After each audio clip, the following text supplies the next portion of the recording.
আজি এই ভিডিঅ'টোত আলোচনা কৰিম অসমৰ যি ইণ্টাৰিম বাজেট 2026 এণ্ড 27 তাৰ বিষয়ে আলোচনা কৰিম আৰু এই ভিডিঅ'টো আপোনালোকে গোটেইখিনি কুৱেশ্যনৰ মানে আনচাৰ কৰিব পাৰিব এই ভিডিঅ'টো যদি চালে, কাৰণ এইটো এটা কম্প্ৰিহেনচিভ এটা ছেশ্যন হয় য'ত মানে অসম বাজেটৰ যিমানখিনি আছে, ইণ্টাৰিম বাজেট যিমানখিনি উল্লেখ হৈছিলে গোটেইখিনি কথা ইয়াত অন্তৰ্ভুক্ত কৰা হৈছে।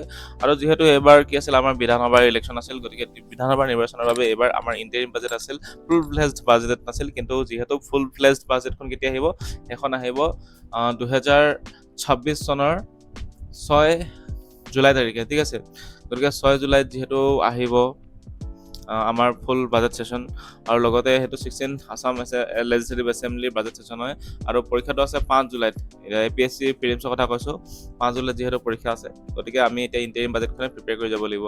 আৰু আপোনালোকে যদি প্ৰিপেয়াৰ কৰি আছে আৰু বৰ্তমান ৰিভিজন হোৱা নাই, তেন্তে আমাৰ ৰিভিজনেল নোটছ কিছুমান ল'ব পাৰে, যোনবোৰ আপোনালোকে অতি কম সময়তে ৰিভিজন কৰিব পাৰিব। আৰু ইয়াত গোটেইখিনি ইম্পৰ্টেণ্ট মানে ফেক্টছ এণ্ড ডাটা আৰু যোনখিনি ইয়াৰ ভিতৰৰ কথাখিনি গোটেইখিনি মানে আমি একদম শ্বৰ্ট নোটছত যোনখিনি টপাৰ আছে ইউজ কৰে, তো তেনেকুৱা ষ্টাইলত আমি নিৰ্মাণ কৰিছোঁ। যোনখিনি আছাম কাৰেণ্ট এফেয়াৰ্ছ, এইখিনি আপুনি ৰিভিজন এদিনতে কৰিব পাৰিব। ইণ্ডিয়ান হিষ্ট্ৰী, ইণ্ডিয়ান পলিটি, এই গোটেইখিনি বুক ল'ব পাৰে আপোনালোকে। ই বুক আমাৰ ৱেবছাইটত পাই যাব 149 ৰুপিজ দি কিনে। নহ'লে আপোনালোকে কম্বাইনকৈ যদি লাগে, তেতিয়াহ'লে আপোনালোকে এই APSC প্ৰিলিমছ ক্ৰেক যোনটো স্মাৰ্ট নোটছ পেক, এইটো লৈ লওক। তেতিয়াহ'লে আপোনালোকে গোটেইখিনি বস্তু একেটা কথাতে পাই যাব, ঠিক আছে। তো আমি আলোচনা কৰোঁ আজি আমাৰ যোনটো Assam budget, interim budget 2026-27 vote on account. তো গতিকে ইতিমধ্যে গম পাইছে যে নিৰ্মলা সীতাৰমণে আচলতে অজন্তা নিয়োগে বাজেট দাখিল কৰিছে, এখন ইণ্টাৰিম বাজেট যাক কৈ আছে ভোট অন একাউণ্ট। সেইটো 62,294.78 crore rupees আমাৰ মানে ইণ্টাৰিম বাজেটৰ কাৰণে প্ৰেজেণ্ট কৰিছে, ইমানটো টকা লাগিব বুলি, ঠিক আছে। এইটো 2026-27 ফিক্স চলি আছে। আৰু এখন যিহেতু ইলেকশ্যন আছিল এইবাৰ বিধানসভাৰ, গতিকে এখন আছিল ইণ্টাৰিম বাজেট, ফুল ফ্লেজ বাজেট নাছিল। আৰু ফুল ফ্লেজ বাজেটখন আহিব 6 জুলাই তাৰিখে মনত হ'ব। তাৰপিছত মেক্ৰ' ইকনমিক ডাটা কিছুমান আছে, চাই লওঁ যে macro' economic indicators and fiscal parameters আৰু ফিস্কেল পাৰফৰ্মেঞ্চ ৰেকগনিশ্যন। গতিকে 16th finance commission increase the Assam inter se share to 3.258%। গতিকে মানে কি, যোনটো আমাৰ অংশীদাৰিত্ব, ঠিক আছে, যোনটো পাৰস্পৰিক অংশীদাৰিত্ব, সেইটো যোনটো শ্বেয়াৰটো, সেইটো মানে অলপ বঢ়াই দিছে 16th ফাইনেন্স কমিশ্যনে। গতিকে আপকামিং ইয়েৰ্ছকেইটাত অসমে মানে এবভ 50,000 crore rupees পোৱাৰ সম্ভাৱনা আছে, ঠিক আছে। ইয়াৰ ফলত মানে যিহেতু আমাৰ যোনটো পাৰস্পৰিক অংশীদাৰিত্বৰ যোনটো পইচা, সেইটো মানে 3.258% কৰি দিলে 16th ফাইনেন্স কমিশ্যনে। কিহৰ বাবে কৰিছে এইটো? বিগত 5 বছৰত যে অসমে যোনটো বিত্তীয় ব্যৱস্থাপনা দেখাইছে, মানে কি কৰিছে, ৰিজাল্ট যে দেখাইছে, সেই ৰিজাল্টৰ বাবে যোনটো এটা ভাল পাৰফৰ্মেঞ্চ কৰিছে, তাৰ বাবে শ্বেয়াৰটো বঢ়াই দিছে। তাৰপিছত গ্ৰ'থ ষ্টেটাছ কি আছে? গ্ৰ'থ ষ্টেটাছ বিকাশৰ হাৰ আছে যে according to Reserve Bank of India, the Assam is the fastest growing state. গতিকে অসমখন এখন ফাৰ্ষ্টেষ্ট গ্ৰ'য়িং ষ্টেট হৈছে RBI মতে। তাৰপিছত GSDP মানে হৈছে গ্ৰছ ষ্টেট ডমেষ্টিক প্ৰডাক্ট, তাৰ গ্ৰ'থ হৈছে। তাৰ গ্ৰ'থ কেনেকৈ হৈছে এইটো চাওঁ আমি। The expanded 45% between the fiscal years 2019-20 and fiscal years 2024-25, না মানে 45% বাঢ়িছে 2019 পৰা।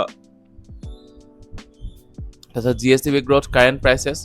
তো এইবোৰ আপোনালোকৰ ইকনমিক ডাটা কিছুমান হয়, এইবোৰ ইমান ইম্পৰ্টেণ্ট নহয়, বাছ চাব এইকেইটা বস্তু কি হয়, এইকেইটা চাই ল'ব, ঠিক আছে। এতিয়া আমি বাজেটৰ পৰা এইখিনি আমি পাৰ কেপিটা ইনকমটো এবাৰ চাই লওঁ যে পাৰ কেপিটা ইনকমটো কিমান আছে। এইবোৰ ডাটাবোৰ যোনবোৰ আহিব মই অকল সেইখিনিয়ে পঢ়াম, ঠিক আছে। আৰু এইবোৰ এক্সট্ৰা ডাটা আপোনালোকে পঢ়ি ল'ব পাৰিব, মানে বুজাব বিশেষ একো নাই, পঢ়িলে বুজি পাব। ফিস্কেল ইয়াৰ্ছত 2025-26ত যোনটো আমাৰ পাৰ কেপিটা ইনকম, যোনটো হৈ গৈছে আমাৰ জনমূৰি আয়। গতিকে জনমূৰি আয় 2025-26 কিমান হ'ব বুলি কৈছে, 1,85,429 টকা হ'বগৈ বুলি কৈছে, ঠিক আছে। এইটো মানে ইনক্ৰিজ হ'ব মানে। তাৰপিছত কৈছে Assam is the fastest growing state in the term of the per capita income with the 83% growth between the fiscal years 2021, 22, 24, 25। গতিকে পাৰ কেপিটা ইনকাম আমাৰ কিমান হ'বগৈ, 1,85,000 হ'বগৈ। তাৰপিছত অ'ন টেক্স ৰিভিউ নালাগে চাবলৈ, চেল্ফ ৰিলায়েন্স মেট্ৰিক নালাগে, বাজেট চাইজ এণ্ড ইউটিলাইজেশ্যনো নালাগে। তাৰপিছত কেপিটেল এক্সপেণ্ডিচাৰটো চাই ল'ব যে ইনক্ৰিজ অভাৰ 8 টাইমছ, আগতকৈ 8 টাইমছ বাঢ়িছে। তাৰপিছত from 2,951 crore to 26,409 crore in 2024-25, গতিকে কেপিটেল এক্সপেণ্ডিচাৰো বাঢ়িছে, ঠিক আছে। তাৰপিছত ডেপ ডাইনামিক, এইটো এবাৰ চাই ল'ব। ডেপ ডাইনামিক হৈছে total cumulative capital expenditure since 2021-22 stands at the 1,04,896 crore against the outstanding debt increase 84,037 crore. গতিকে এইখিনি হৈ গ'ল।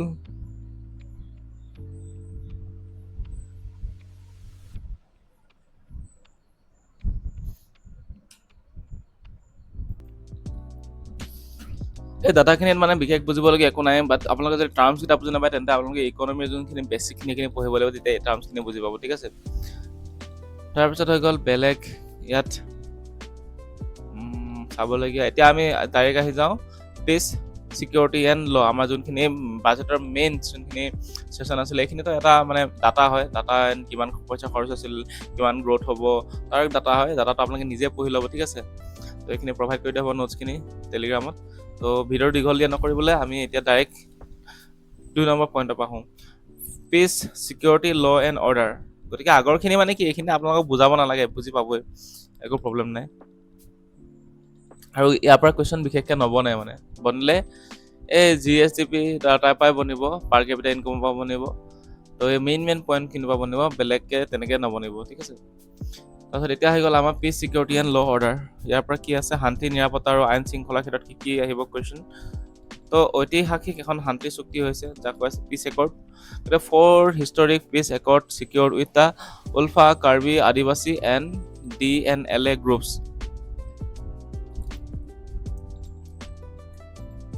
গতিকে কি হৈছে যে শান্তি চুক্তি স্বাক্ষৰ হৈছে ভাৰত চৰকাৰৰ সৈতে অসম ৰাজ্যই মিলি কিনি কি কৰিছে, আলফা লগতে কাৰ্বি, আদিবাসী আৰু যোনটো DNLA গোট আছে, 4টা গোট, এই 4টা গোটৰ সৈতে এখন ঐতিহাসিক চুক্তি স্বাক্ষৰ কৰিছে, ঠিক আছে। আৰু the union budget 2026-27 earmark 500 crore as the first tranche of a 5,000 crore special development rehabilitation package under the 2023 ULFA peace accord. গতিকে কি হৈছে যে 2026-27 বৰ্ষৰ যোনটো কেন্দ্ৰীয় বাজেটত ভাৰত চৰকাৰে 2023 চনৰ যোনটো আলফা চুক্তি আছিল, সেই আলফা চুক্তিৰ অধীনত 5,000 কোটি টকা বিশেষ উন্নয়ন আৰু লগতে ইয়াক যাতে পুনৰ সংস্থাপন কৰিব পাৰে, সেইটো পেকেজ এটা প্ৰথম কিস্তি হিচাপে 500 টকা ধাৰ্য কৰিছে, ঠিক আছে। 500 টকা নহয়, 500 কোটি টকা ধাৰ্য কৰিছে। গতিকে ভাৰত চৰকাৰে মানে 5,000 টোটেল দিব, তাৰে 500 কোটি টকা ফাৰ্ষ্ট ট্ৰান্স হিচাপে দিছে মানে। তাৰপিছত কৈছে যে কাক দিছে, এইটো আলফা পিচ একৰ্ডত দিছে, ঠিক আছে, আলফাক, যাতে তেওঁলোকক স্পেচিয়েল ডেভেলপমেণ্ট কৰিব পৰা যায় আৰু ৰিহেবিলিটেশ্যন পেকেজ হিচাপে ৰিহেব কৰিব পৰা যায় মানে। তাৰপিছত the government of Assam committed additional 3,000 crore from its own resources for infrastructure and development projects link to this settlement. গতিকে ভাৰত চৰকাৰেতো দিছে, লগতে কি কৰিছে, কেন্দ্ৰীয় চৰকাৰৰ যোনটো সাহায্য সেইটো পৰিপূৰক হিচাপে ৰাজ্য চৰকাৰে নিজৰ উৎসৰ পৰা অতিৰিক্ত আৰু 3,000 কোটি টকা ব্যয় কৰাৰ প্ৰতিশ্ৰুতি দিছে, ঠিক আছে। Surrender and rehabilitation. গতিকে signs 2021 9,022 former cadres surrenders along with the 1,012 sophisticated weapons financial rehabilitation package under a 4 lakhs fixed deposit monthly stipends and livelihood assistance। গতিকে কি কৰিছে, আত্মসমৰ্পণ আৰু পুনৰ সংস্থাপনৰ ক্ষেত্ৰত 2021 চনৰ পৰা যোনটো চলি আছে শান্তি প্ৰক্ৰিয়া, তাৰ বাবে টোটেল 22 গৰাকীয়ে ফৰ্মাৰ যোনটো প্ৰাক্তন কেডাৰে কি কৰিছে, চাৰেণ্ডাৰ কৰিছে আৰু লগতে ইমানটো হাতিয়াৰ, ঠিক আছে, সফিষ্টিকেটেড ৱেপনছ তেওঁলোকে জমা দিছে। আৰু লগতে পুনৰ সংস্থাপন যোনটো নীতি আছে তাৰ অধীনত তেওঁলোকে 4 লাখ টকাকৈ কি পাইছে, ফিক্সড ডিপজিট পাইছে, স্থায়ী আমানত পাইছে, আৰু লগতে মাহেকীয়া যোনটো ষ্টিপেণ্ড পায়, মান্থলি পইচা পাই থাকিব, আৰু লগতে লাইভলিহুড এছিষ্টেণ্ট পাব। তো সেইটো চুক্তিত তেওঁলোকে চাৰেণ্ডাৰ কৰিছে, ঠিক আছে। তাৰপিছত হৈ গ'ল ইণ্টাৰষ্টেট বৰ্ডাৰ ডিস্পিউটৰ ক্ষেত্ৰত কি নিউজ আহিলে, এইটো আমি চাই লওঁ যে ইণ্টাৰষ্টেট বৰ্ডাৰ ডিস্পিউটৰ ক্ষেত্ৰত Sign historic boundary arrangement with the Meghalaya 2022 আৰু অৰুণাচল প্ৰদেশ 2023 গতিকে 2022 চনত মেঘালয়ৰ লগত এই বৰ্ডাৰ ডিস্পিউটৰ বাবে এখন হিষ্টৰিক বাউণ্ডাৰী এৰেঞ্জমেণ্ট কৰিছে তাৰমানে কি কৰিছে যোনটো আন্তৰ্জাতিক সীমা বিবাদ আছে সেইটো সমাধান কৰিবৰ বাবে দীৰ্ঘদিনীয়া সীমা বিবাদৰ যোনটো সমাধানৰ বাবে মেঘালয়ৰ লগত 2022 চনত আৰু অৰুণাচল প্ৰদেশৰ লগত 2023 চনত আন্তঃৰাজ্যিক সীমাৰ বাবে নিৰ্ধাৰণৰ চুক্তি কৰা হৈছে তাৰপিছত AFSPA তাৰমানে কি arm force special police act ঠিক আছে এখন আছে arm force special power act police act নহয় পাৱাৰ এক্ট হয় তো সেইখন ৰোল বেক হৈছে কি কৈছে এখন বৰ্তমান সময়ত অকল কেৱল মাত্ৰ 3খন ডিষ্ট্ৰিক্টতে সীমাবদ্ধ হৈ আছে বাকীখিনিৰ পৰা গোটেইখিনিৰ পৰা উঠাই দিয়া হৈছে ঠিক আছে যোনখিনি AFSPA এক্ট আছিলে arm force special power act সেইটো মানে এতিয়া কমাই দিয়া হৈছে এসময়ত মানে গোটেই ৰাজ্যখনত আছিল এই এক্টখন আৰু বৰ্তমান সময়ত এই আইনখন কেৱল মাত্ৰ 3খন জিলাতে সীমাবদ্ধ আছে কোন 3খন জিলা তিনিচুকীয়া ডিব্ৰুগড় এণ্ড চৰাইদেউ এখন আহিছিল কিমান 1958ত আহিছিল ঠিক আছে মনত হ'ব তাৰপিছত এন্টি এনক্ৰচমেণ্ট একশ্যন মানে ইয়াৰ পৰা বেছি কুৱেশ্যন নাই এইখিনিয়ে কুৱেশ্যন আহিব ঠিক আছে আৰু কিন্তু মনত হ'ব ডিষ্ট্ৰিক্টখন কি তিনিচুকীয়া ডিব্ৰুগড় এণ্ড চৰাইদেউ তাৰপিছত এন্টি এনক্ৰচমেণ্ট একশ্যন তাৰপিছত recovered approximately 1.45 bighas of the government land গতিকে যোনটো উচ্ছেদ অভিযান আছিল চৰকাৰী ভূমিসমূহৰ গতিকে তাত অবৈধ দখলৰ বিৰুদ্ধে ধাৰাবাহিক পদক্ষেপ গ্ৰহণ কৰি ভাৰতৰ মানে ৰাজ্যখনৰ যোনখিনি ৰাজহুৱা মাটি আছিলে সেই ৰাজহুৱা মাটিখিনি টোটেল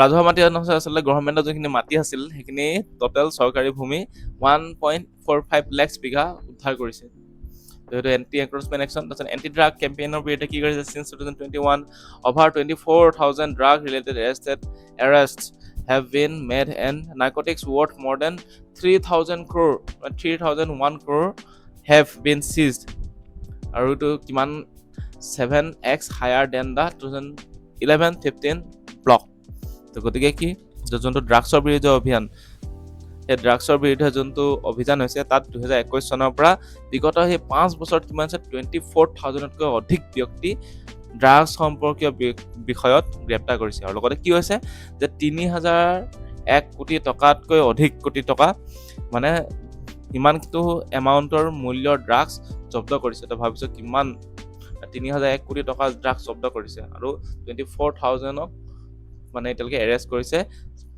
বিগত 5 বছৰত 2021 পৰা তাৰপিছত গ'ল পুলিচ মডাৰ্নাইজেশ্যন এণ্ড ৰিক্ৰুটমেণ্ট পুলিচ মডাৰ্নাইজেশ্যনত কি ষ্টেপ লৈছে এইটো চাম আমি এতিয়া ৰেজ 5 নিউ কামাণ্ডো বেটেলিয়নছ গতিকে বিগত 5 বছৰত 5টা নতুন কামাণ্ডো বেটেলিয়ন গঠন কৰা হৈছে লগতে recruited 22,000 police personnel and staff and promoted 43,697 personnel in the last 10 years এইটো ডাটা নহ'লে establish the Lachit Borphukan police academy and a new commissioner of the police in Guwahati গতিকে কি কৰিছে স্থাপন কৰা হৈছে কি উন্নত মানৰ উচ্চ মানৰ লাচিত বৰফুকন একাডেমি আৰু লগতে গুৱাহাটীত এখন নতুন আৰক্ষী আয়ুক্ত কাৰ্যালয় নিৰ্মাণ কৰা হৈছে তাৰপিছত কনষ্ট্ৰাক্টেড 2 ডিষ্ট্ৰিক্ট জেলছ বড়োলেণ্ড টেৰিটৰিয়েল গতিকে বড়োলেণ্ড টেৰিটৰিয়েলত 2খন নতুন ডিষ্ট্ৰিক্ট জেলো কনষ্ট্ৰাক্ট কৰা হৈছে বনোৱা হৈছে constructed modernise 112 police station under the Maitri মানে ফুল ফৰ্মটো কি mission for the overall improvement of thanas Maitri মানে আচলতে এইটো নহয় মৈত্ৰী ফুল ফৰ্মটো কি মৈত্ৰী ফুল ফৰ্ম মই কৈ দিছোঁ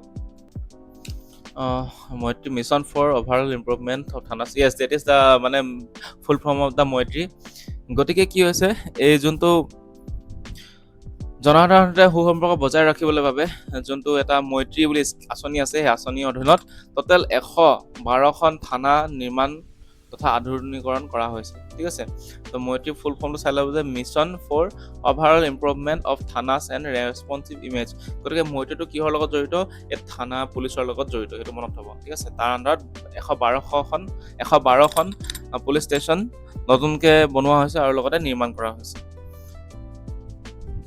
নতুনকৈ বনোৱা হৈছে আৰু লগতে ৰিন'ভেট কৰা হৈছে ঠিক আছে পুনৰ নিৰ্মাণ কৰা হৈছে আধুনিকৰণ কৰা হৈছে মডাৰ্ণাইজ কৰা হৈছে আৰু নিৰ্মাণ কৰা হৈছে। মনত থ'ব, তাৰপিছত নিউ ক্ৰিমিনেল লছ ইমপ্লিমেণ্টেড, গতিকে অসমে 1 নম্বৰ ৰেংকত আছে ৰেংকিঙত, যাতে নতুন যোনটো অপৰাধমূলক আইনসমূহ আছে তাৰ কাৰ্যকৰী কৰাৰ ক্ষেত্ৰত, সেই আইনসমূহ ইমপ্লিমেণ্ট কৰাৰ ক্ষেত্ৰত অসমে 1 নম্বৰত আছে, ঠিক আছে, গোটেই কাণ্ট্ৰিখনৰ ভিতৰত। আৰু ইয়াৰ পাৰ্চেণ্টেজটো কিমান, যে যোনখিনি মানে ভাৰতীয় ন্যায় সংহিতা BNS, ঠিক আছে, ভাৰতীয় ন্যায় সংহিতা, এই BNSৰ ধৰি যোনখিনি অপৰাধমূলক আইনসমূহ আছে সেইখিনি যাতে ইমপ্লিমেণ্ট কৰিব পাৰে, ভালকৈ কাৰ্যকৰীকৰণ কৰিব পাৰে, তাৰ ক্ষেত্ৰত অসমে একদম গোটেই ইণ্ডিয়াৰ ভিতৰত, গোটেই দেশৰ ভিতৰত প্ৰথম স্থানত আছে, ঠিক আছে, প্ৰথম স্থান অধিকাৰ কৰিছে। আৰু এই যোনখিনি কাৰ্যকৰীকৰণ আছে, যোনখিনি ইমপ্লিমেণ্টেশ্যন আছে, ৰাষ্ট্ৰীয় হাৰ, তাৰ যোনটো ৰাষ্ট্ৰীয় হাৰ মানে গোটেই দেশখনত যিমানখিনি মানে আইন কানুন মানে ইমপ্লিমেণ্ট হয় তাৰ পাৰ্চেণ্টেজ হৈছে কিমান, 53.69%, ঠিক আছে এইটো। কিন্তু অসমত কিমান ইমপ্লিমেণ্ট হয়, কিমান পাৰ্চেণ্ট, 78.13, গতিকে অসম 1 নম্বৰত আছে। আৰু যোনটো নেশ্যনেল ডাটাতকৈ, নেশ্যনেল যোনটো পাৰ্চেণ্টেজতকৈ বহুত বেছি। তাৰপিছত welfare scheme and social sector initiative, welfare scheme কি আহিলে চাই লওঁ আমি। অৰুণোদয় স্কিমত বাজেটত কি কৈছিলে বা, যে extended the 19 lakhs families at its launch in 2021 to nearly 40 lakhs family today, গতিকে 2021 চনত যোনটো শুভাৰম্ভ কৰিছিল, সেই শুভাৰম্ভ সময়ত 19 লাখ পৰিয়ালক সামৰি লৈছিল। আৰু বৰ্তমান কি কৰিছে,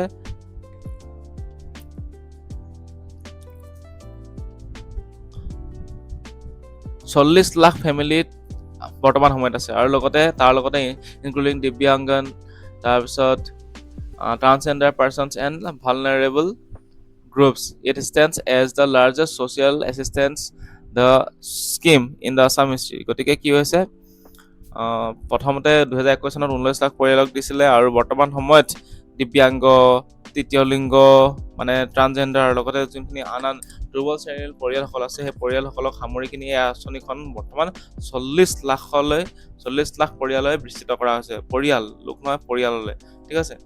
গতিকে ই অসমৰ এখন ইতিহাসত এটা সৰ্ববৃহৎ সামাজিক সাহায্য দিয়া আঁচনি হিচাপে পৰিগণিত হৈছে অৰুণোদয় আঁচনিখন। গতিকে অৰুণোদয় আঁচনি বহুত ইম্পৰ্টেণ্ট, পৰীক্ষাত আহিবই। তাৰপিছত মুখ্যমন্ত্ৰী মহিলা উদ্যমিতা অভিযান, যাক কোৱা হৈছে MMUA।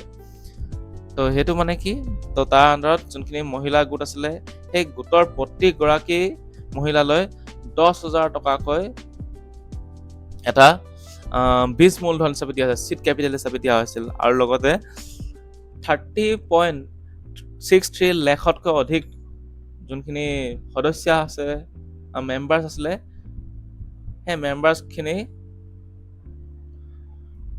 যোনটো সবলীকৰণ কৰা হৈছে, মানে তাৰমানে 30.63 lakhs ছেল্ফ হেল্প গ্ৰুপৰ মেম্বাৰখিনিয়ে এই বেনিফিটটো পাইছে।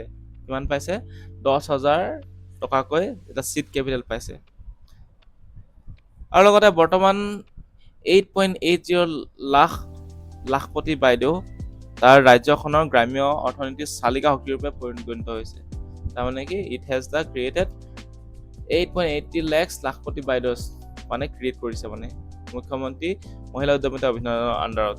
গতিকে মনত থ'ব, চিড কেপিটেল 30 lakhs পাইছে, আৰু 8 লাখে লাখপতি বাইদেউ হিচাপে বনিছে ৰুৰেল ইকনমিত। তাৰপিছত এতিয়া ফেজ 2 হ'ব। এতিয়া ফেজ 2ত কি আহিব, the planning to provide 25,000 in further assistance to member who demonstrate the productive utilisation of the phase 1 capital. তো গতিকে এই ফেজ 1ত 10 লাখ টকাকৈ দিছিলে, 10,000 টকাকৈ দিছিলে, এই 10,000 টকা যোনে মানে সৎ ব্যৱহাৰ কৰিব আৰু ভাল মূলধনৰ উৎপাদনশীল কাম প্ৰদৰ্শন কৰিব পাৰিছে, তেওঁলোকে মানে দ্বিতীয় পৰ্যায়ত 25,000 টকাৰ সাহায্য প্ৰদানৰ পৰিকল্পনা কৰিছে। গতিকে নেক্সট যোনে ইউটিলাইজ কৰিছে ভালকৈ টকাখিনি, সেইখিনি 25,000কৈ পাব। তাৰপিছত Assam micro' finance initiative and relief scheme 2021, এইটো স্কিমটো মনত থ'ব, দ্য AMFIRS 2021।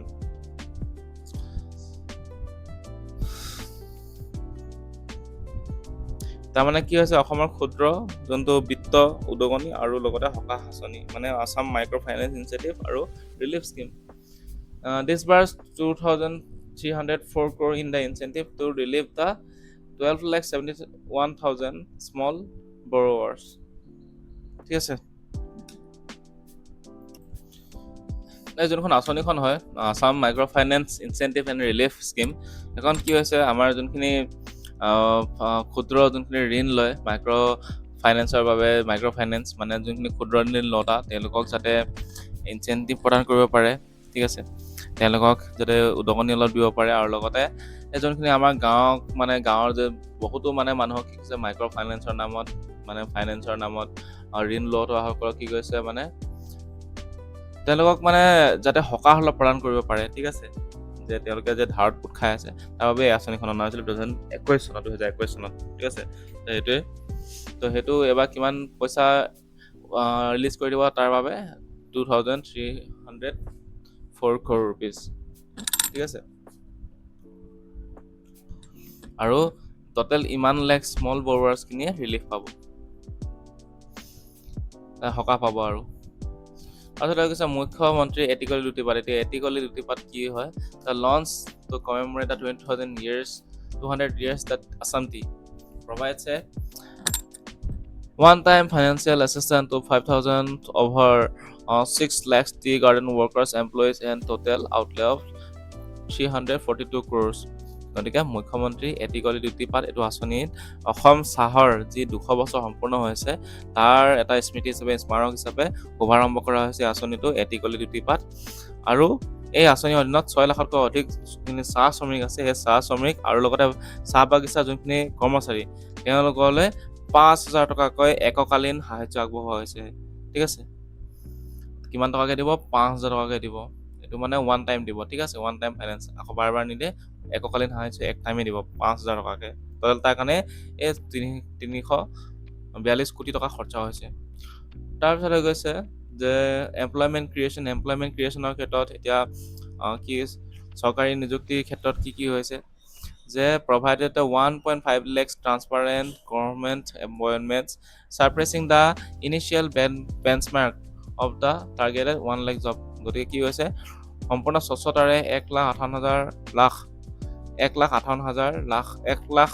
1.5x মানে 1,58,000 চৰকাৰী নিযুক্তি প্ৰদান কৰিছে। আৰু লগতে 1 লাখ চাকৰি প্ৰতিশ্ৰুতি দিছিল, কিন্তু এই 1 লাখ প্ৰতিশ্ৰুতি দিয়া অতিক্ৰম কৰি কিনি 1,58,000 চাকৰি দিছে বৰ্তমান। আৰু যুৱক যুৱতীসকলৰ বাবে ভৱিষ্যতে সৰ্বাধিক চাকৰি প্ৰদানৰ বাবে 5 বছৰীয়া ভৱিষ্যত কৰ্মপন্থা যোগ কৰিবলৈ এখন সমিতি গঠন কৰা হৈছে। আৰু যাতে এখন হাই লেভেল কমিটি বনোৱা হৈছে যাতে আৰু নেক্সট 5 বছৰত আৰু চাকৰি দিব পৰা হৈছে। তাৰপিছত হৈ গৈছে যে চিফ মিনিষ্টাৰ আত্মনিৰ্ভৰ Assam CM provided the financial self-employment assistance 1 lakhs to over 25,000 beneficiaries to 2.5 lakhs to the 221 professional categories beneficiaries। তো এইটো মই কৈ দিছোঁ যে 25,000তকৈ অধিক হিতাধিকাৰলৈ 1 লাখ টকাকৈ দিয়া হৈছে, ঠিক আছে। টোটেল 25,000 বেনিফিচিয়াৰীতকৈ 1 লাখ টকাকৈ দিয়া হৈছে এই টোটেল CM আণ্ডাৰত, চিফ মিনিষ্টাৰ আত্মনিৰ্ভৰ অসম অভিযানৰ আণ্ডাৰত। আৰু লগতে যে আন 75,000 গৰাকীক 75,000 গৰাকীক কি কৰিছে টোটেল 750 crore টকাৰ বিত্তীয় সাহায্য আগবঢ়োৱা হৈছে টোটেল, ঠিক আছে।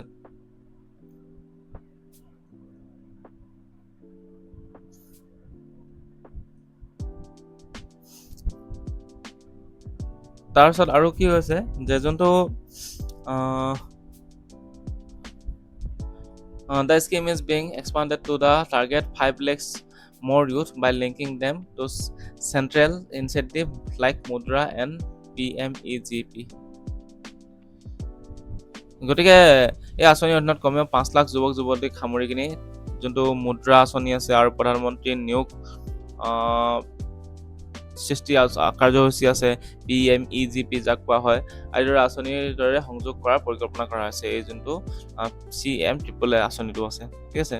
গতিকে ফাইনেন্সিয়েল এছিষ্টেণ্ট পাইছে 1 লাখ টকাকৈ, টোটেল 25,000 বেনিফিচিয়াৰীছে পাইছে আৰু 2.5 লাখ টকাকৈ 221 প্ৰফেচনেল কেটেগৰীত আণ্ডাৰত পাইছে, ঠিক আছে। 221টা প্ৰফেচনেল যোনখিনি কেটেগৰী এমপ্লয়ী আচলতে নহয় যে এণ্টাৰপ্ৰেনাৰ আছিলে, তেওঁলোকে পাইছে 2.5 লাখকৈ আৰু 25,000 বেনিফিচিয়াৰী পাইছে 1 লাখকৈ, ঠিক আছে। তাৰপিছত ইয়াৰ পিছত আহিলে ছ'চিয়েল ছিকিউৰিটি পেঞ্চন। তো ছ'চিয়েল ছিকিউৰিটি পেঞ্চনৰ ক্ষেত্ৰত সামাজিক যোনটো সুৰক্ষা পেঞ্চন আছে তাৰ আণ্ডাৰত ৰাষ্ট্ৰীয় সামাজিক সাহায্য আঁচনিৰ অধীনত যাক কোৱা হয়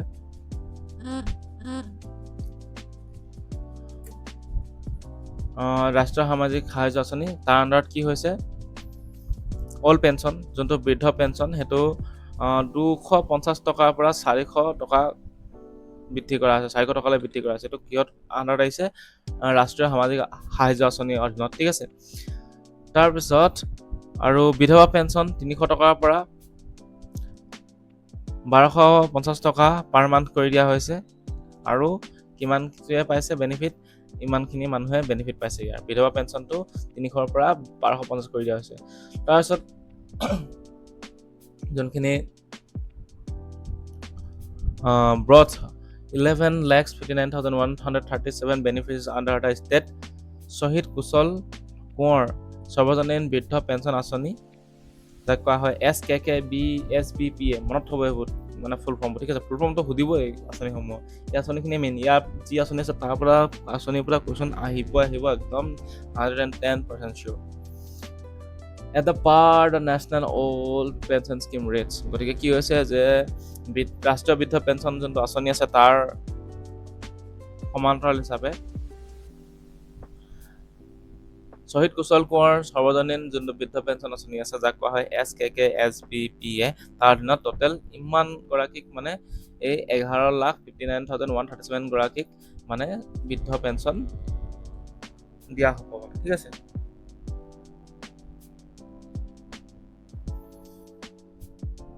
গতিকে অল্ড পেঞ্চন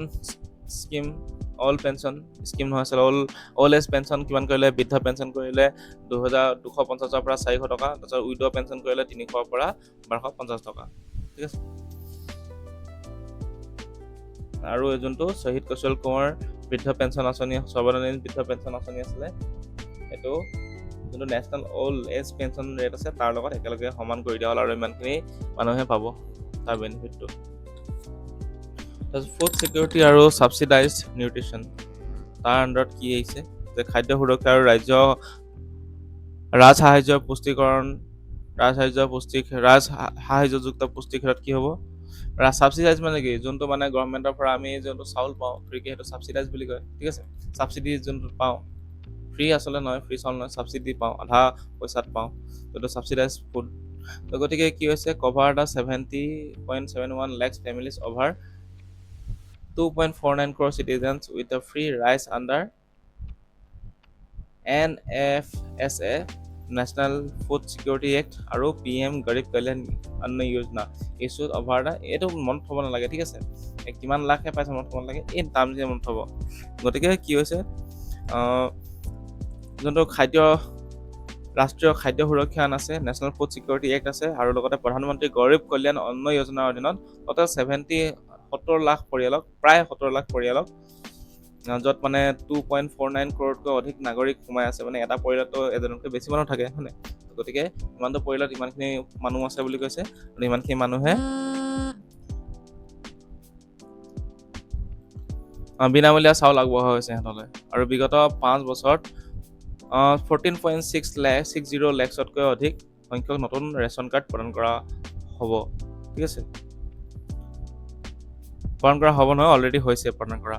তো গতিকে লাষ্ট 5 yearsত issued over 14.60 lakhs new ration cards in 5 years। তাৰপিছত ছাবচিডাইজ নিউট্ৰিশ্যন কম্বো, এতিয়া তাৰ পিছত কি আছে? দ্য প্ৰভাইডছ দ্য মচুৰ দাল, sugar, salt at a combined highly subsidized price of 100 rupees। গতিকে ছাবচিডাইজ নিউট্ৰিশ্যন কম্বৰ ভিতৰত মানে চব একেলগে দিয়া কম্ব মানে কি? কম্বিনেশ্যন, য'ত মানে 3-4টা বস্তুক মানে এটা পেকেজত দিয়া হয়, তো সেইটো কম্ব হয়, ঠিক আছে। তাক কম্ব বুলি কোৱা হয়। তাৰ আণ্ডাৰত কি দিছে যে মাত্ৰ 100 টকাৰ মুঠ 100 টকাতে আপোনালোকে মচুৰ দাইল লাভ কৰিব, চেনি লাভ কৰিব আৰু নিমখ লাভ কৰিব, ঠিক আছে। আৰু সেইবোৰ আগবঢ়াই নাগৰিকসকলক প্ৰস্তুতি কৰা হৈছে। আৰু ভৱিষ্যতে ইয়াৰ লগত মানে মিঠাতেলো সংযোগ মানে স্থাপন কৰিব। এইটো যে এটা মানে মিম যে ভাইৰেল হৈছিলে, মিম নহয় আচলতে এটা ভিডিঅ' ভাইৰেল হৈছিলে যে দাইল হৈ গ'ল, চেনি হৈ গ'ল, নিমখ হৈ গ'ল, চাউল হৈ গ'ল, এতিয়া 1 লিটাৰ মিঠাতেল দিলে মানে কাম হৈ যাব। তো সেইটোৱে কথাটো মানে গোটেইখিনি এটা পেক দিয়া হৈছে আৰু লগতে মিঠাতেলো দিয়া কথা আছে মানে 100 টকাৰ ভিতৰত।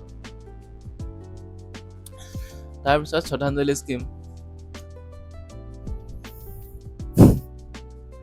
শ্ৰদ্ধাঞ্জলি স্কিম তো তাৰ ইন্ট্ৰডিউচ মানে এইটো মোৰ ভিডিঅ'টো মনত পৰি হাঁহি উঠিছে বাৰু। চাউল হৈ গ'ল, দাইল হৈ গ'ল, নিমখ হৈ গ'ল, চেনি হৈ গ'ল, চাহপাত হৈ গ'ল। এতিয়া 1 লিটাৰ মিঠাতেল দিলে চব হৈ যাব মানে। তাৰপিছত শ্ৰদ্ধাঞ্জলি স্কিমৰ আণ্ডাৰত কি আছে, ৰাজ্যখনত যোনখিনি বাহিৰত দুৰ্ভাগ্যজনকভাৱে মৃত্যু হয়, যদি কোনো পৰিয়ালৰ লোক নহ'লে বাহিৰত যিসকল কাম কৰিবলৈ যায় তেওঁলোকৰ যদি কেনেবাকৈ দুৰ্ভাগ্যজনকভাৱে মৃত্যু হয়, তেন্তে অসমৰ যিসকল লোক আছে তেওঁলোকৰ যি নশ্বৰ দেহ সহজে আৰু সন্মানজনকভাৱে যাতে কঢ়িয়াই আনিবলৈ সুনিশ্চিত কৰিব পাৰে, তাৰ বাবে এই আঁচনিখন প্ৰৱৰ্তন কৰা হৈছে। এইটো ভাল স্কিম হৈছে। এতিয়া কোনোবা যদি বাহিৰত গৈ কিনি মৃত্যুবৰণ হৈছে দুৰ্ভাগ্যজনকভাৱে, দুৰ্ভাগ্যজনক হোৱা মৃত্যুবৰণ যদি হৈছে, তাক যদি পৰিয়ালৰ সদস্যসকলে আনিবলৈ তেনেকৈ অৰ্থ নাই অথবা আৰ্থিকভাৱে দুৰ্বল, তেন্তে আপোনালোকে শ্ৰদ্ধাঞ্জলি আঁচনিখনৰ সহায় ল'ব পাৰে। তাত মানে কি হ'ব, অসম চৰকাৰে এই যোনটো মৃত্যু হ'ব তেওঁলোকৰ যি নশ্বৰ দেহ, সেই নশ্বৰ দেহ মানে তেওঁলোকৰ পৰিয়ালক আনি গতাই দিয়া হ'ব। ঠিক আছে, এইটো এটা ভাল স্কিম হয়, শ্ৰদ্ধাঞ্জলি স্কিম। তাৰপিছত হেল্থ এডুকেশ্যন আৰু স্পৰ্টছৰ ক্ষেত্ৰত কি আছে, দ্য পাব্লিক হেল্থ মাইলষ্টনছ। এতিয়া পাব্লিক হেল্থ মাইলষ্টন কি আছে, targeted initiative to led 44% decline to the maternal mortality rate MMR with the 3 years institutionalized delivers accelerated to 97% in fiscal year 2024-25 and the infant mortality rate is improving twice as the national pace. তো কি হৈছে যে জনস্বাস্থ্যৰ ক্ষেত্ৰত জনস্বাস্থ্য খণ্ড যোনটো health sector তাৰ ক্ষেত্ৰত মানে সফলতা লাভ হৈছে। তো মানে যোনখিনি ইনিচিয়েটিভ লৈ আছে, যিবোৰ টাৰ্গেট কৰি লৈ আছে ইনিচিয়েটিভ, সেইবোৰ আণ্ডাৰত মানে সেইবোৰ যিহেতু সফলতাৰে পদক্ষেপবোৰ মানে সফল হৈছে, গতিকে মাত্ৰ 3 বছৰত কি হৈছে, যোনটো MMR ৰেট হয়, মেটাৰ্নেল মৰ্টেলিটি ৰেট হয়, ঠিক আছে। তেতিয়া মানে মেটাৰ্নেল মৰ্টেলিটি ৰেট মানে যেতিয়া মাতৃ জন্ম দিয়ে তেতিয়া মানে মৃত্যু হয় মাতৃসমূহৰ জন্ম দিয়াৰ সময়ত। তো সেই মেটাৰ্নেল মৰ্টেলিটি ৰেটটো 44% ডিক্লাইন হৈ গৈছে, ঠিক আছে। আৰু যোনখিনি ইনষ্টিটিউশ্যনত মানে প্ৰতিষ্ঠানিক যোনখিনি প্ৰসৱ হয়, য'ত মানে ডেলিভাৰী হয়, যোনখিনি হস্পিটেলত ডেলিভাৰী হয়, তো সেই ডেলিভাৰী হাৰটো 97% হৈ গৈছে এতিয়া, ঠিক আছে। আৰু লগতে যোনটো শিশুৰ মৃত্যুৰ হাৰ আছিলে, যোনটো ইনফেণ্ট মৰ্টেলিটি ৰেট আছিলে, তো সেইটো এতিয়া বৰ্তমান প্ৰায় দুগুণতকৈ হ্ৰাস পাইছে মানে, ঠিক আছে। টুৱাইচ এক্স হাৰ হৈছে। আগতে যদি বোলে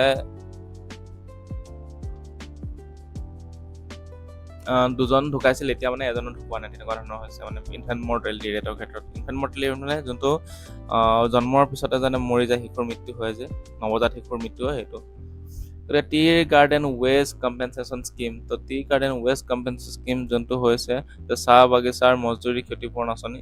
তো চাহ বাগিচাৰ অঞ্চলৰ 1,16 লাখ গৰ্ভৱতী মহিলাক টোটেল মানে কিমান টকাকৈ দিয়া হ'বগৈ, 15,000 দিয়া হ'ব, ঠিক আছে। টি গাৰ্ডেন ৱেষ্ট কম্পেনচেশ্যন আঁচনি আণ্ডাৰত আহিছে। তাৰপিছত নেক্সটটো হৈছে যে 15,000কৈ দিয়া হ'ব টোটেল 1.1 লাখ প্ৰেগনেণ্ট উমেনক, যোনখিনি টি গাৰ্ডেনত মানে কাম কৰিছে। তাৰপিছত আয়ুষ্মান অসমৰ আণ্ডাৰত মুখ্যমন্ত্ৰী জন আৰোগ্য যোজনা, ঠিক আছে। Provided cashless treatment to over 7 lakh beneficiaries over 5 years, saving the households a cumulative 12,000 rupees 12,1258 টকা, ঠিক আছে, 58 crore। তো গতিকে আয়ুষ্মান অসম যোনটো মুখ্যমন্ত্ৰী আৰোগ্য যোজনা আছে, তাত যোৱা 7 বছৰত প্ৰায় 7 লাখ গৰাকী হিতাধিকাৰীয়ে নগদ ধনবিহীন চিকিৎসা সেৱা লাভ কৰিছে, ঠিক আছে। তাৰপিছত আহি গ'ল মেডিকেল ইনফ্ৰাষ্ট্ৰাকচাৰৰ ক্ষেত্ৰত এতিয়া বৰ্তমান মেডিকেল কলেজ 7খন আছিল, এতিয়া বৰ্তমান হৈছে 14খন হৈছেগৈ, ঠিক আছে। লাষ্ট 4 yearsত 14খন হৈছেগৈ বৰ্তমান। আৰু শেষৰখন মেডিকেল কলেজ কি আপোনালোকে কমেণ্ট কৰি জনাব লাগে যদি জানে, ঠিক আছে। মইতো জানোৱে বাৰু, কৈ নিদিওঁ, আপোনালোকে নিজে চাৰ্চ কৰি কিনে চাওক, ঠিক আছে। এতিয়া 100খন মেডিকেল কলেজ 14 নম্বৰ এখন মেডিকেল কলেজ কি হয় আপোনালোকে চাৰ্চ কৰি চাওক আৰু কমেণ্টত জনাওক। আৰু লগতে কাৰেণ্টলি 5,500 টকা কনষ্ট্ৰাক্ট কৰা হ'ব, ইমানটো এমাউণ্টত ইনভেষ্ট কৰিছে যাতে আৰু 10খন মেডিকেল কলেজ বনাব পাৰে। মেডিকেল কলেজ মানে চৰকাৰী মেডিকেল কলেজ, ঠিক আছে। তাৰপিছত medical research and advance tech, medical research আৰু এডভান্স টেকনলজিৰ ক্ষেত্ৰত কি আহিছে যে উন্নত চিকিৎসা আৰু গৱেষণা আৰু প্ৰযুক্তিৰ ক্ষেত্ৰত তো কি হৈছে under Assam advanced health innovation institute, যাক কোৱা হয় আহি, prototypes of an indigenous surgical robot and low' field MRI have been developed. গতিকে যোনটো আহি আছে, আহি মানে কি অসম উন্নত স্বাস্থ্য সেৱা উদ্ভাৱনী প্ৰতিষ্ঠান, যাক কোৱা হয় Assam advance health care and innovation institute, তাৰ আণ্ডাৰত থলুৱাভাৱে যোনখিনি চাৰ্জিকেল ৰবটৰ প্ৰট'টাইপ মানে আছে আৰ্হি, ঠিক আছে, এটা এক্সাম্পল মানে আৰ্হি। গতিকে এই চাৰ্জিকেল ৰবটৰ আৰ্হি আৰু লগতে ল' ফিল্ড MRI যে কৰে, ঠিক আছে, এই ল' ফিল্ড MRI নিৰ্মাণ কৰা হৈছে। এই আহি প্ৰতিষ্ঠানটোৱে নিৰ্মাণ কৰিছে, প্ৰট'টাইপ নিৰ্মাণ কৰিছে কিহৰ ইণ্ডিজিনিয়াছ চাৰ্জিকেল ৰবট, মানে ইণ্ডিজিনিয়াছভাৱে নিজৰ ঘৰুৱাভাৱে সৃষ্টি কৰা। আৰু চাৰ্জিকেল ৰবটটো গম পাইছে যোনে চাৰ্জাৰী কৰিব মেডিকেল ক্ষেত্ৰত, হাতে মানুহে নকৰে আৰু এটা ডক্টৰে নকৰে আৰু নিজে ডক্টৰে ইনষ্ট্ৰাকশ্যন দিব, এতিয়া ৰবটে কৰিব। Investing the 500 crore to install a proton therapy medicine at the Guwahati Medical College and Hospital GMCH। গতিকে এইটো প্ৰটন থেৰাপিটো কি, এইটো কেঞ্চাৰ এটা থেৰাপি হয়, ঠিক আছে। গতিকে গুৱাহাটী চিকিৎসা মহাবিদ্যালয় আৰু হস্পিটেলত যাক কোৱা হয় GMCH, তাত এটা প্ৰটন থেৰাপি মেডিচিন নহয়, এইটো প্ৰটন থেৰাপি মেচিন এটা সংস্থাপন কৰাৰ বাবে 500 কোটি টকা ব্যয় কৰা হৈছে। গতিকে 500 কোটি টকা ব্যয় কৰিছে, চাব নালাগে, চাবলগীয়া প্ৰটন থেৰাপি মেচিনটো ক'ত মানে আনিব, ঠিক আছে, এইটো কৰিব ক'ত, গুৱাহাটী মেডিকেল কলেজত। তাৰপিছত partner with Tata trust, highlight যোনটো কৈছে এইটো চাব, এইটো important to form the Assam care foundation ACCF, establishing the Asia's first and largest 3-tier cancer care network। গতিকে টাটা ট্ৰাষ্টৰ সৈতে ঐতিহাসিক বুজাবুজিৰ সৈতে অসমৰ যোনটো কৰ্কট সেৱা ফাউণ্ডেশ্যন আছে, আছাম কেঞ্চাৰ কেয়াৰ ফাউণ্ডেশ্যন আছে, সেইটো প্ৰতিষ্ঠা কৰি দক্ষিণ এছিয়াৰ ভিতৰত প্ৰথম আৰু লগতে সৰ্ববৃহৎ 3-tier অৰ্থাৎ 3-খলপীয়া কৰ্কট সেৱা নেটৱৰ্ক, যাক কোৱা হৈছে 3-tier কেঞ্চাৰ কেয়াৰ নেটৱৰ্ক, সেইটো জিলাসমূহলৈ উপলব্ধ কৰি দিয়া হৈছে, ঠিক আছে। আৰু বৰ্তমান সময়লৈকে 7 লাখ কমিউনিটি স্ক্ৰিনিং হৈছে, ঠিক আছে। গতিকে 7 লাখতকৈ অধিক সামূহিক পৰীক্ষা সম্পন্ন হৈছে। Youth higher education and finance subsidies, গতিকে হায়াৰ এডুকেশ্যন আৰু ফাইনেন্স ছাবচিডিজ লগত কি আছে স্কিম চাই লওঁ। মুখ্যমন্ত্ৰী নিযুত মইনা আঁচনি, এইটো আমি জানো, এইটো যোৱা বছৰতে চাইছোঁ যে কমিটেড 260 crore, কিহত কি আছে, মান্থলি ষ্টিপেণ্ড দিয়া হয় 1,000 টকাকৈ, 2500 টকাকৈ দিয়া হয়, ঠিক আছে, 1,000ৰ পৰা 2500 টকাকৈ দিয়া হয়। এইটো মানে 1,000 টকা কাক দিয়া হয়, যোনখিনি হাই ছেকেণ্ডেৰী পঢ়িছে। তাৰপিছত দিয়া হয় 1,250 টকাকৈ দিয়া হ'ব কাক, 1,000 টকাকৈ হৈ গ'ল HS, তাৰপিছত 2500 টকাকৈ হ'ল যোনখিনি PG কৰি আছে ছোৱালী, আৰু 1,250টো হৈ গ'ল যোনখিনি UG মানে কি আণ্ডাৰ গ্ৰেজুৱেট পঢ়ি আছে, ডিগ্ৰী পঢ়ি আছে তেওঁলোকক। আৰু জুন এণ্ড জুলাই মাহত পইচা দিয়া নহয়, 10 মাহৰ কাৰণে পইচা দিয়া হ'ব, ঠিক আছে, 10 মান্থছ কাৰণে দিয়া হ'ব, আৰু জুন এণ্ড জুলাইত পইচা দিয়া নহয়। এইটো ভালকৈ লিখি দিছোঁ যিহেতু এখন মানে আমি টেলিগ্ৰামত দি দিম ইজি।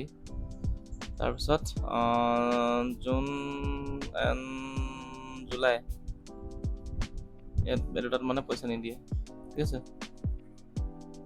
10 মাহৰ কাৰণে দিয়া হ'ব। তাৰপিছত হৈ গৈছে মুখ্যমন্ত্ৰী নিযুত বাবু আঁচনি, এতিয়া নিযুত বাবু আঁচনি আহি গ'ল। নিযুত বাবু আঁচনি কি হ'ব, the newly launched to provide the monthly final assistance of 1,000 to 2,000 rupees, ঠিক আছে, কোনে কোনে পাব, first year of the UG and PG courses, ঠিক আছে। গতিকে এই মুখ্যমন্ত্ৰী নিযুত বাবু আঁচনি স্কিমৰ আণ্ডাৰত যোনখিনি ইউ জি ষ্টুডেণ্ট আছে মানে গ্ৰেজুৱেশ্যন কৰা তেওঁলোকে ফাৰ্ষ্ট ইয়েৰখিনি কিমান পাব 1,000 টকাকৈ পাব আৰু যোনখিনি পি জি ষ্টুডেণ্ট তেওঁলোকে 2,000 টকা পাব আৰু এইটো কিমানৰ কাৰণে দিয়া হ'ব 10 মান্থছৰ কাৰণে দিয়া হ'ব ছেইম একেই জুন জুলাইত পে'মেণ্টটো দিয়া নহ'ব গতিকে টোটেল 10,000 পাব first year U G first year degree পঢ়া ফাৰ্ষ্ট ইয়েৰখিনিয়ে মানে ল'ৰাখিনিয়ে আৰু লগতে পি জি পঢ়িছে যোনে তেওঁলোকে মানে 2,000 টকাকৈ পাব ঠিক আছে তাৰপিছত জীৱন আৰু যোনখিনি জীৱন প্ৰেৰণা স্কিমৰ আণ্ডাৰত পৰি যায় সেইখিনি কিন্তু নাপায় এইটো আঁচনি সুবিধাটো চিফ মিনিষ্টাৰ জীৱন প্ৰেৰণা স্কিম তো গতিকে জীৱন প্ৰেৰণা স্কিমৰ আণ্ডাৰত কিমান টকাকৈ দিয়া হ'ব 2,500 টকাকৈ দিয়া হ'ব ঠিক আছে আৰু এতিয়া জীৱন প্ৰেৰণা আঁচনিটো কোনে পাব জীৱন প্ৰেৰণাটো হৈ গ'ল যোনখিনি ফ্ৰেছ গ্ৰেজুৱেটছ আছে তেওঁলোকক মানে 2,500 টকাকৈ মান্থলি দিয়া হ'ব ঠিক আছে তো সেইটো আছিল জীৱন প্ৰেৰণা আৰু জীৱন প্ৰেৰণা যোনখিনি আঁচনি পায় যোনখিনিয়ে তেওঁলোকে যদি পি জি পঢ়ে তেতিয়াহ'লে এই পি জিৰ ক্ষেত্ৰত মানে তেওঁলোকে পইচাটো নাপাব মানে 2,000 ৰুপিজটো ঠিক আছে তো জীৱন প্ৰেৰণা যোনে পোৱা নাই তেওঁলোকে পাব এই 2,000 টকাকৈ আৰু যোনে পোৱা নাই তেওঁলোকে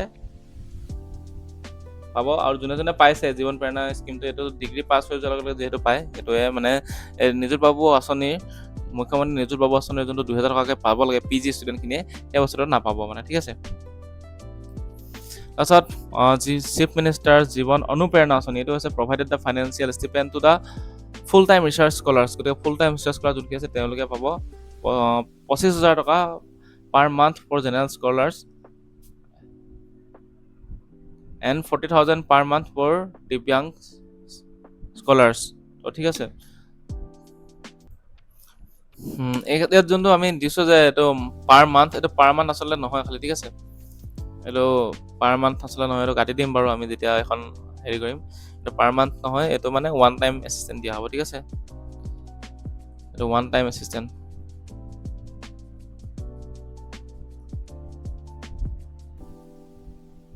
ওৱান টাইম দিয়া হ'ব এইটো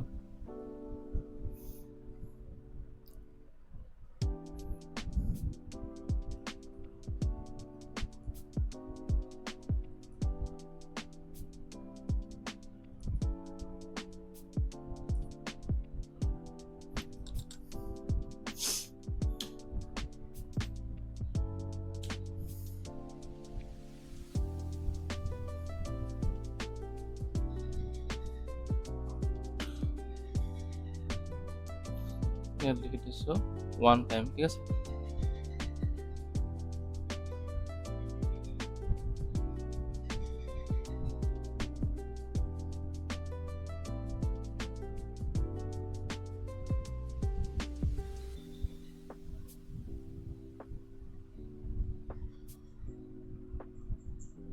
ওৱান টাইম এছিষ্টেণ্ট তাৰপিছতে গ'ল প্ৰজ্ঞান ভাৰতীটো কি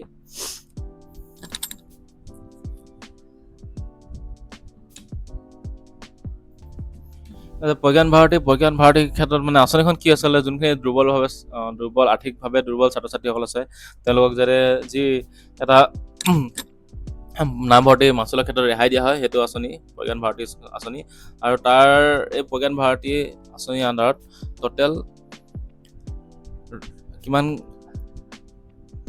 780 কোটি টকা নামভৰ্তি মাচুল ৰেহাই দিয়া হৈছে ঠিক আছে আৰ্থিকভাৱে দুৰ্বল ছাত্ৰ ছাত্ৰীসকলক আৰু প্ৰতি বছৰে মানে 3.5 লাখ ষ্টুডেণ্টছ কি হৈছে উপকৃত হৈছে ঠিক আছে এওঁলোকক মানে ফ্ৰী এডমিশ্যন দিয়া হয় আণ্ডাৰ গ্ৰেজুৱেট আৰু পষ্ট গ্ৰেজুৱেটত তাৰপিছত হৈ গৈছে the institutional upgrade and new universities নতুনকৈ universities the upgraded 7 high performance colleges to the university status বিশ্ববিদ্যালয় গতিকে 7খন ৰাজ্যৰ 7খন একদম পূৰা শীৰ্ষমানৰ মহাবিদ্যালয় যোনখিনি হাই পাৰফৰ্মেঞ্চ মহাবিদ্যালয় আছিলে তেওঁলোকক মানে বিশ্ববিদ্যালয় বনাই দিয়া হৈছে উন্নতিকৰণ কৰা হৈছে তো তাৰ ভিতৰত আছে উত্তৰ লখিমপুৰ যাত নৰ্থ লখিমপুৰ ইউনিভাৰ্চিটি হ'ল এতিয়া গুৰুচৰণ শিৱসাগৰ যোনখন জয়সাগৰ কলেজ তাৰপিছত বঙাইগাঁও তাৰপিছত জগন্নাথ বৰুৱা JB কলেজ নগাঁও আৰু কোকৰাঝাৰ গোটেইখনক এতিয়া ইউনিভাৰ্চিটি হিচাপে তেওঁলোকক মানে নামকৰণ কৰা হৈছে ঠিক আছে ইউনিভাৰ্চিটিলৈ উন্নতি কৰা হৈছে তাৰপিছত গৈছে দৰঙত অসম দক্ষতা মহাবিদ্যালয় স্থাপন কৰা হৈছে যাক কোৱা হয় আছাম স্কিল ইউনিভাৰ্চিটি ক'ত আছে দৰঙত মনত হ'ব। আণ্ডাৰ কনষ্ট্ৰাকশ্যন চলি আছে কনষ্ট্ৰাকশ্যন শ্বহীদ কনকলতা বৰুৱা ষ্টেট ইউনিভাৰ্চিটিৰ কাম চলি আছে। এখন প্ৰথমখন ফাৰ্ষ্ট ফুল ফ্লেজ টিভেট টিভেট মানে কি technical and vocational education and training best university হ'ব ইণ্ডিয়াৰ প্ৰথমখন। এখন মনত হ'ব শ্বহীদ কনকলতা বৰুৱা ষ্টেট ইউনিভাৰ্চিটি। এখন প্ৰথমখন হ'ব যে প্ৰযুক্তি বৃত্তিমূলক শিক্ষা আৰু লগতে প্ৰশিক্ষণ ভিত্তিক বিশ্ববিদ্যালয় হ'ব এখন দেশৰ প্ৰথমখন হ'ব হ'ব technical and vocational education training university হ'ব এখন। ক'ত হৈছে এখন Shaheed Kanaklata Barua state university under construction চলি আছে। That approved the establishment of the Sukafa University in Assam, where technical, teaching, residential and affiliation institution আৰু এতিয়া মান্যতা প্ৰদানৰ বাবে আৱাসিক বিশ্ববিদ্যালয় হিচাপে য'ত এখন ৰেচিডেঞ্চিয়েল ইউনিভাৰ্চিটি হ'ব, সেই ৰেচিডেঞ্চিয়েল ইউনিভাৰ্চিটি হিচাপে এখনৰ নাম হ'ব চুকাফা বিশ্ববিদ্যালয় অসম। ঠিক আছে, চুকাফা ইউনিভাৰ্চিটি আছাম, তাৰ সেইখন নিৰ্মাণ কৰিবলৈ অনুমোদন জনোৱা হৈছে এতিয়া। টি গাৰ্ডেন ইনফ্ৰাষ্ট্ৰাকচাৰ, গতিকে টি গাৰ্ডেন ইনফ্ৰাষ্ট্ৰাকচাৰৰ ভিতৰত built 118 high schools in the tea garden and currently building 100 more, constructing 500 Mahaprabhu Jagannath community health hall skill centers। গতিকে এইখিনি বনোৱা হৈছে চাহ বাগিচা আন্তঃগাঁথনিৰ ক্ষেত্ৰত এইখিনি কাম কৰা হৈছে। তাৰপিছত অংগনবাদী চেণ্টাৰ্ছ বনোৱা হৈছে ইমানখিনি। ঠিক আছে, নাহে পৰীক্ষাত অংগনবাদী চেণ্টাৰ্ছ। তাৰপিছত এডুকেশ্যন ছেক্টৰছ প্ৰভিঞ্চিয়েলাইজেশ্যন এণ্ড ট্ৰান্সফাৰ, গতিকে এডুকেশ্যনেল ছেক্টৰত টোটেল কিমান প্ৰভিঞ্চিয়েলাইজ কৰা হৈছে তো এইটো চাই লওঁ আমি এটা ডাটা যে 9,000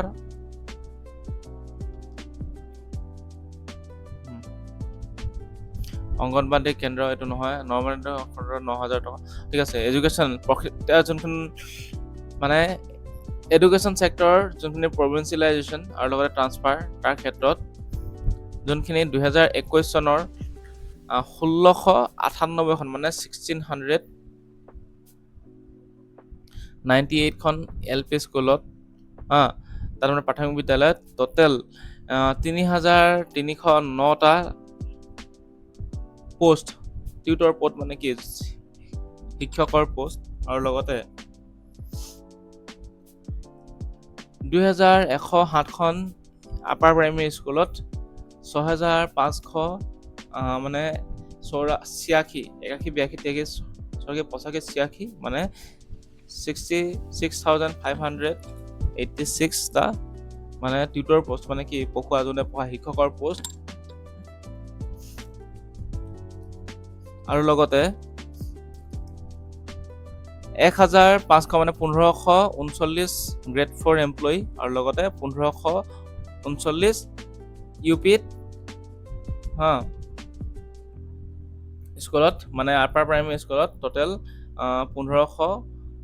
1,539খন স্কুলত 1,539 গ্ৰেড 4 কৰ্মচাৰী নিযুক্তি দিয়া হৈছে। ঠিক আছে, তো সেইটোৱে তো মানে কি একদম চিম্পল ভাল ক'বলৈ গ'লে 1,698খন স্কুলত 3,309 গৰাকী LP স্কুলৰ শিক্ষক, আৰু আপাৰ প্ৰাইমেৰী স্কুলত 2,107খন আপাৰ প্ৰাইমেৰী স্কুলত 6,586 গৰাকী টিউটৰ, আৰু লগতে 1,539খন কিমান মানে 1,539 UP স্কুলত ইমান গৰাকীয়ে মানে চেম 1,539 মানে 1,539 গৰাকী গ্ৰেড 4 এমপ্লয়ী নিয়োজিত কৰা হৈছে, মানে কি নিযুক্তি দিয়া হৈছে, প্ৰভিঞ্চিয়েলাইজ কৰা হৈছে, পদক্ষীকৰণ কৰা হৈছে।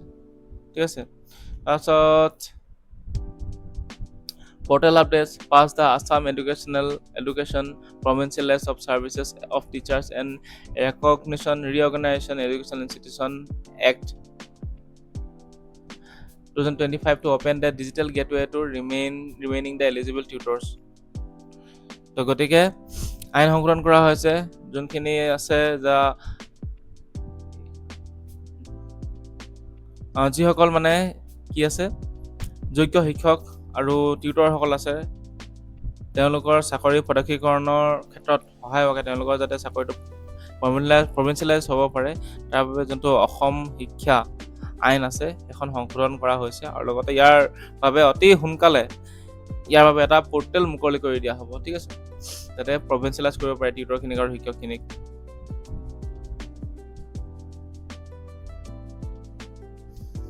তাৰপিছত গুৰু দক্ষিণা স্কিম কি হয় এইটো বস্তু? গুৰু দক্ষিণা স্কিমটো কি হয় এইটো চাওঁ আমি। যিসকল শিক্ষক আৰু যোনখিনি টিউটৰ আছে, ঠিক আছে, টিচাৰ্ছ এণ্ড টিউটৰ্ছ, এই টিচাৰ এণ্ড টিউটৰ্ছখিনি যোনখিনি যাতে চাকৰিটো প্ৰভিঞ্চিয়েলাইজ কৰিব পাৰে আৰু যাক কৰিব পৰা নগ'ল, যোনখিনি হ'ল, যোনখিনি নহ'ল, তেখেতসকলক এই আঁচনিৰ অধীনত এটা এককালীন সাহায্য আগবঢ়োৱা পৰিকল্পনা কৰা হৈছে। মানে এই যোনখিনি যে টিউটৰখিনি প্ৰভিঞ্চিয়েলাইজ হ'ল, তেওঁলোকে চৰকাৰীকৰণ হ'ল, প্ৰাদেশিকীকৰণ হ'ল, তো যোনখিনি নহ'ল তেওঁলোকৰ বাবে এটা one time assistant relief initiative লোৱা হৈছে এই গুৰু দক্ষিণা স্কিমৰ আণ্ডাৰত। তাৰপিছত ডিজিটেল ট্ৰান্সফাৰ হৈছে কি মানে কি এইটো এটা স্বচ্ছতা ক্ষেত্ৰত এটা পদক্ষেপ হয়। ডিজিটেল ট্ৰান্সফাৰবোৰ চব ডিজিটেলি হ'ব এতিয়া, মেনুৱেলি কৰি দিয়া নহয়, মানে ঘুচ দিলে বোলে পইচা দিলে বোলে মোক ট্ৰান্সফাৰ কৰি দিয়ক সেইটো জেগালৈ কৰি দিব নহ'ব, এতিয়া চব ডিজিটেলি হ'ব বস্তুবোৰ। গতিকে শিক্ষকসকলৰ বাবে এটা অনলাইন ট্ৰান্সফাৰ পৰ্টেল মুকলি কৰি দিয়া হ'ব, য'ত মানে টোটেল 42,813 টিচাৰ্ছ আৰু লগতে 9,004 গ্ৰেড 3 আৰু grade 4 employees, zero' mutual intervention হ'ব, ঠিক আছে, with the zero' manual intervention.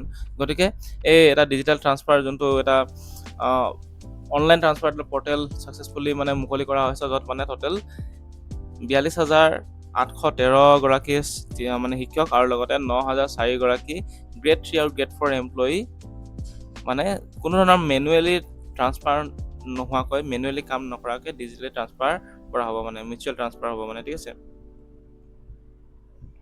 তাৰপিছত স্পৰ্টছ ডেভেলপমেণ্ট, খেল মহাৰণ, ঠিক আছে। তো ইয়াৰ যোনটো আছিলে ডিজিটেল ট্ৰান্সফাৰ ক্ষেত্ৰত যোনটো পৰ্টেল আছিলে এইটোৰ নাম কি আছিল? স্বাগত সতীৰ্থ, মনত থ'ব, ঠিক আছে, ইয়াত লিখিয়ে দিওঁ চাইডত।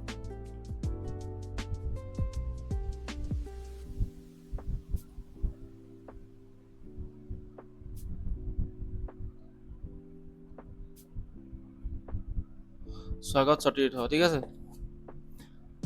তাৰপিছত sports development, Khel Maharan, out of the massive state wide turn out 6,924 athletes qualified for the state level meets and the 669 promising players were handpicked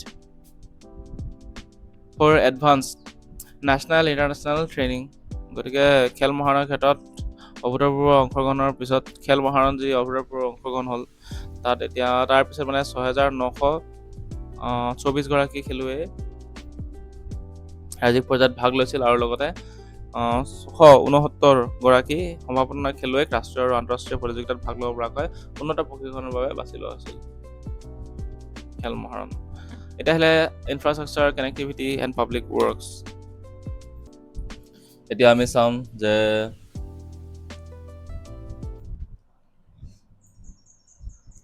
infrastructure, connectivity and public ৱৰ্কছৰ কি কি আছে। তো তাৰ ভিতৰত হৈ গ'ল the infrastructure, connectivity, public work, the road network and highway construction.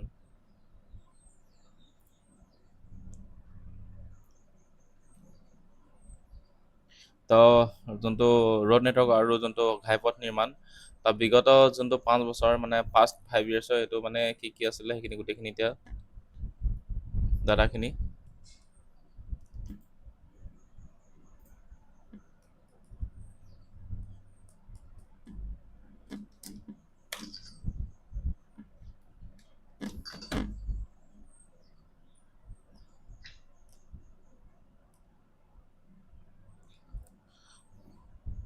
The bill 767 road of the under Assam Mala, গতিকে অসম মালা প্ৰজেক্টৰ আণ্ডাৰত কি ৰাস্তা বনোৱা হয়, ঠিক আছে, এইটো মনত থ'ব। তাৰপিছত হৈ গ'ল যে built 356 kilometre of national highways, completed 3,121,700 অৰ্থাৎ 21,800 kilometre total roads and bridge. তাৰপিছত 13 kilometre road per day and 5 bridge per week, মানে এইখিনি ডাটা এইখিনি, ঠিক আছে। এইখিনি মেইনছত ভৰাব লাগিব, এতিয়া এইটো প্ৰেজেঞ্চিয়েল ডাটা নাহে। তাৰপিছত completed 4,176 kilometre road network under the cluster of the flagship schemes, মুখ্যমন্ত্ৰী পকীপথ নিৰ্মাণ আঁচনি। তাৰপিছত এই গোটেইখিনি যোনখিনি আঁচনি আছিলে মানে, ঠিক আছে, মুখ্যমন্ত্ৰী পকীপথ আঁচনি হৈ গ'ল, তাৰপিছত উন্নত পকীপথ নিৰ্মাণ আঁচনি, তাৰপিছত মথাউৰি পকীকৰণ, তাৰপিছত নগৰীয়া পকীপথ নিৰ্মাণ আঁচনি, এই যিমানখিনি আঁচনি আছে এই গোটেইখিনি আঁচনিৰ এটা ফ্লেগশ্বিপ প্ৰগ্ৰামৰ আণ্ডাৰত হৈছে, ঠিক আছে। তো তাৰ আণ্ডাৰত ইমানখিনি ৰাস্তা, ইমানটো ৰাস্তা বনোৱা হৈছে, 6,917 এইটো কিলোমিটাৰ ৰাস্তা বনোৱা হৈছে, আৰু টোটেল খৰচা হৈছিল 6,494 কোটি টকা। তো এইখিনি এটা ডাটা হয়, এইখিনি পৰীক্ষাত নাহে, এইবোৰ মেইনছত আপোনালোকে নিজৰ পইণ্টছত ভৰাব লাগিব। এতিয়া ব্ৰহ্মপুত্ৰ ব্ৰিজ লজিষ্টিকত কি হৈছে চাই লওঁ। ব্ৰহ্মপুত্ৰৰ ওপৰত দলং, তাৰপিছত তাৰ ওপৰত মানে scale from only 3 functional bridge crossing Brahmaputra in 2015 চনত কিমানখন দলং আছিলে? কেৱল মানে 3খনহে দলং আছিলে। বৰ্তমান চৰকাৰে যিমান কাম কৰিছে তাৰ ফলত মানে 8খন ফাংচনেল ব্ৰিজ হৈছে আৰু 4খন নতুনকৈ বনি আছে। তাৰপিছত next generation engineering Marvel under construction. তো নেক্সট আৰু নতুন যোনবোৰ ইঞ্জিনিয়াৰিং প্ৰকল্প, সেইবোৰ মানে প্ৰজেক্টবোৰ কি হ'ব নেক্সট জেনেৰেশ্যনৰ, সেইটো হৈছে Gohpur Numaligarh under water tunnel. এইটো ইম্পৰ্টেণ্ট হয় যে এষ্টিমেটেড কিমান হাজাৰ কৰোৰ, 18,600 কোটি টকা। তাৰপিছত এইটো ইণ্ডিয়াৰ প্ৰথমটো টুইন টিউব একুৱেটিক ৰোড কাম ৰেল কৰিডৰ হ'ব, ঠিক আছে।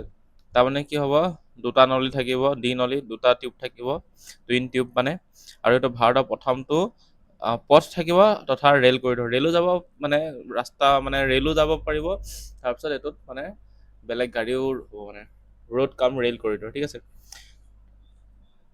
আৰু ই কি কৰিব 6 ঘণ্টা টু 30 মিনিটছ, য'ত মানে 6 ঘণ্টা লাগে সেইটো 30 মিনিটত মানে ট্ৰেভেলটো কৰিব পাৰিব মানে। তাৰপিছত মা কামাখ্যা এক্সেছ কৰিডৰ,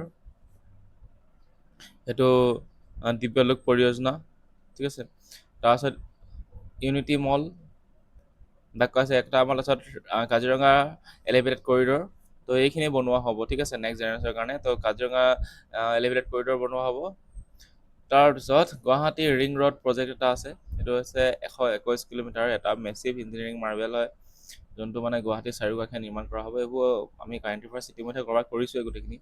তাৰপিছত গুৱাহাটী আৰু শিলচৰ এক্সপ্ৰেছ হাইৱে, আৰু গুৱাহাটীৰ পৰা শিলচৰলৈ এটা এক্সপ্ৰেছ ৱে বনোৱা হ'ব, মানে এটা ৰাস্তা এটা বনোৱা হ'ব, যি মানে বহুতখিনি কমাই দিব মানে যাতায়াতৰ পথটো।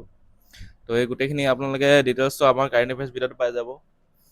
তাৰপিছত ইণ্টাৰনেশ্যনেল ৰিজনেল কানেক্টিভিটি, চেংচন 69 Kokrajhar Gelephu new railway line under এটা ইণ্ডিয়া ভূটান কানেক্টিভিটি ফ্ৰেমৱৰ্ক। গতিকে কি হৈছে যে ভাৰত আৰু ভূটানৰ সংযোগী পদক্ষেপৰ অধীনত এটা 69 কিলোমিটাৰ মানে 69 কিলোমিটাৰ দীঘল এটা কোকৰাঝাৰ আৰু গেলেফু, গেলেফু ক'ৰ হয়? ভূটানৰ হয়, ঠিক আছে। আৰু কোকৰাঝাৰ আমাৰ অসমৰ, কোকৰাঝাৰৰ পৰা গেলেফুৰ এটা নতুন ৰেলপথ নিৰ্মাণৰ মানে বাবে অনুমোদন জনোৱা হৈছে, ঠিক আছে। তাৰপিছত planning a new highway link from the Jagiroad semi conductor plant. গতিকে ছেমি কণ্ডাক্টৰ প্লেণ্ট কৰিছে জাগিৰোডত টু দ্য ভূটান বৰ্ডাৰ সেয়া Udalguri, including a new bridge over Brahmaputra.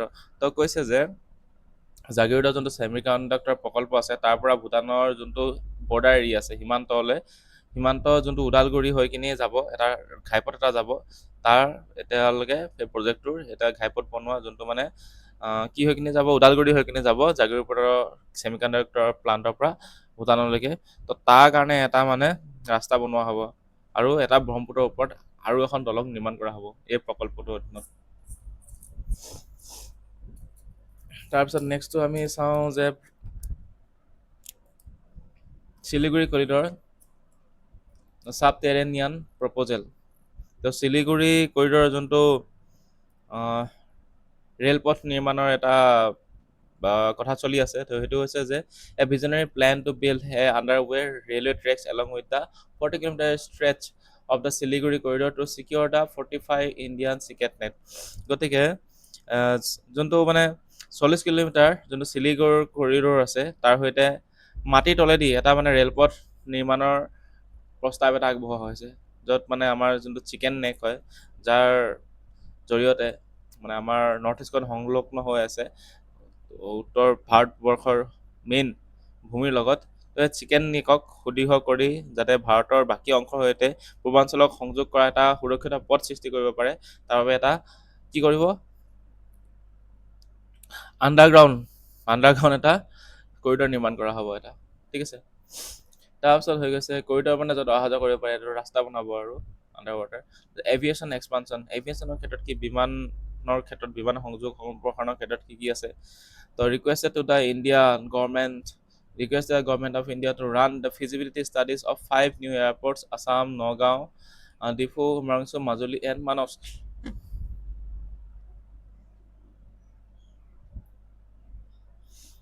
তো গতিকে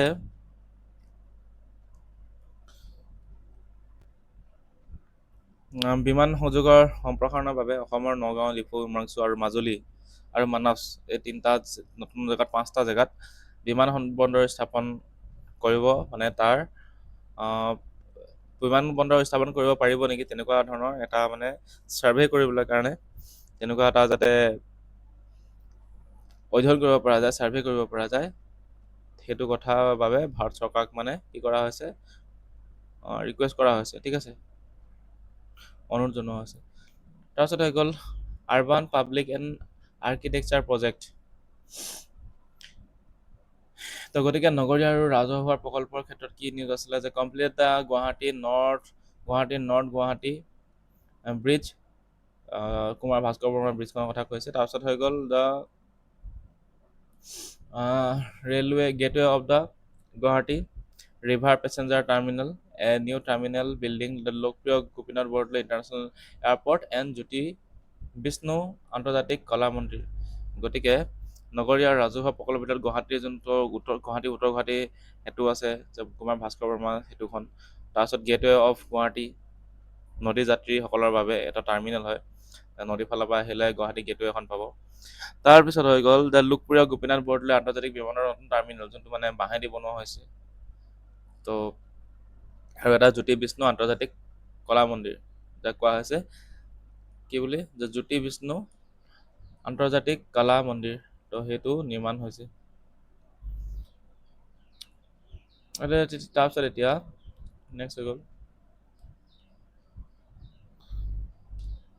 ফুড আৰু ইৰজন ইনফ্ৰাষ্ট্ৰাকচাৰৰ ভিতৰত কি হৈছে যে ফ্লাড আৰু ইৰজন ইনফ্ৰাষ্ট্ৰাকচাৰ যে বান আৰু যাৰ খহনীয়া হয় বানৰ পৰা তাৰ প্ৰতিৰোধ আন্তঃগাঁথনিৰ বাবে টোটেল মানে ইমানটো প্ৰায় 722 কিলোমিটাৰ নতুন মথাউৰি নিৰ্মাণ কৰা হৈছে আৰু প্ৰায় 800 কিলোমিটাৰ দৈৰ্ঘ্যৰ এটা পুৰণি মথাউৰি উন্নত আৰু শক্তিশালী কৰা হৈছে ঠিক আছে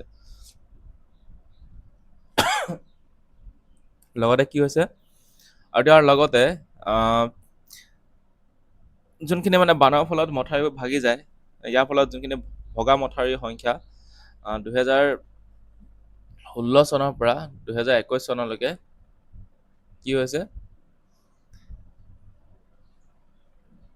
158টাৰ পৰা 154ৰ পৰা টোটেল 61টা হৈছেগৈ ঠিক আছে তাৰমানে কি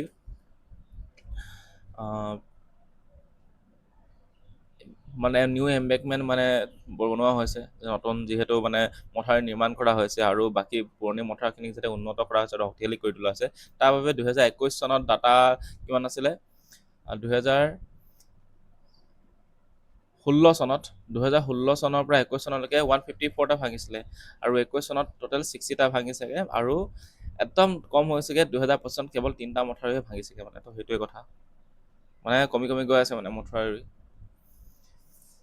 এটা তাৰপিছত হৈ গ'ল ইণ্ডাষ্ট্ৰিয়েলাইজেশ্যন এনাৰ্জি এণ্ড এগ্ৰিকালচাৰ ক্ষেত্ৰত কি আছে আমি চাই লওঁ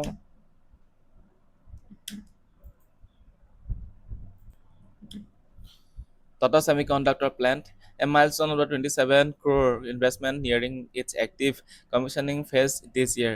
তো গতিকে টাটা ছেমিকণ্ডাক্টৰ প্ৰকল্পৰ ভিতৰত 27,000 কোটি টকাৰ এটা বিশাল বিনিয়োগৰ নিৰ্মাণ হৈ থকা এই প্ৰকল্পটো চলিত বৰ্ষতে শুভাৰম্ভ হ'ব আৰু গতিকে ই মাননীয় প্ৰধানমন্ত্ৰী চাহৰ পৰা চিপছলৈ যোনটো এটা মানে কি আছে এটা নীতি আছিলে সেই উদ্যোগৰ বিকাশৰ নীতিটো প্ৰতিফলিত কৰিছে ঠিক আছে গতিকে Tata semiconductor plant MISL 27,000 crore investment কৰিছে ইয়াৰ কাৰণে, ঠিক আছে।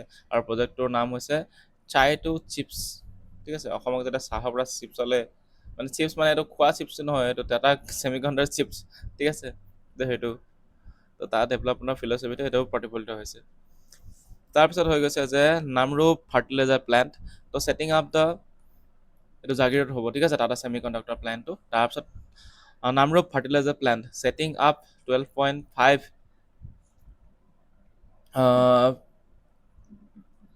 LMT brownfield ammonia urea complex along with the Numaligarh refinery NRL expansion to drive the regional employment.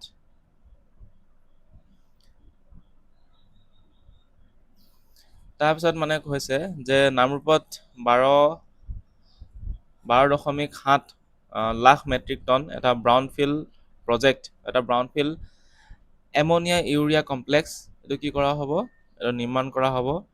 আৰু ই বহুত হাজাৰ হাজাৰ মানে কি কৰিব, এমপ্লয়মেণ্ট প্ৰদান কৰিব অঞ্চলটোত, ঠিক আছে। এক্সপানশ্যনত ড্ৰাইভ দ্য ৰিজনেল এমপ্লয়মেণ্ট। তাৰপিছত নেক্সটটো হৈ গ'ল যে ইণ্ডাষ্ট্ৰিয়েল ছামিটছ। তো ইণ্ডাষ্ট্ৰিয়েল ছামিটছ মানে যোনখিনি উদ্যোগৰ সন্মিলনবোৰ হৈছে, সন্মিলনবোৰৰ ভিতৰত আমি চাওঁ যে organise advantage 2.0 চিকিউৰিং A monumental 5.1 lakhs crore in investment commitment via 296 mega MOUs alongside the 2,592 micro, small and medium enterprises MSME sector.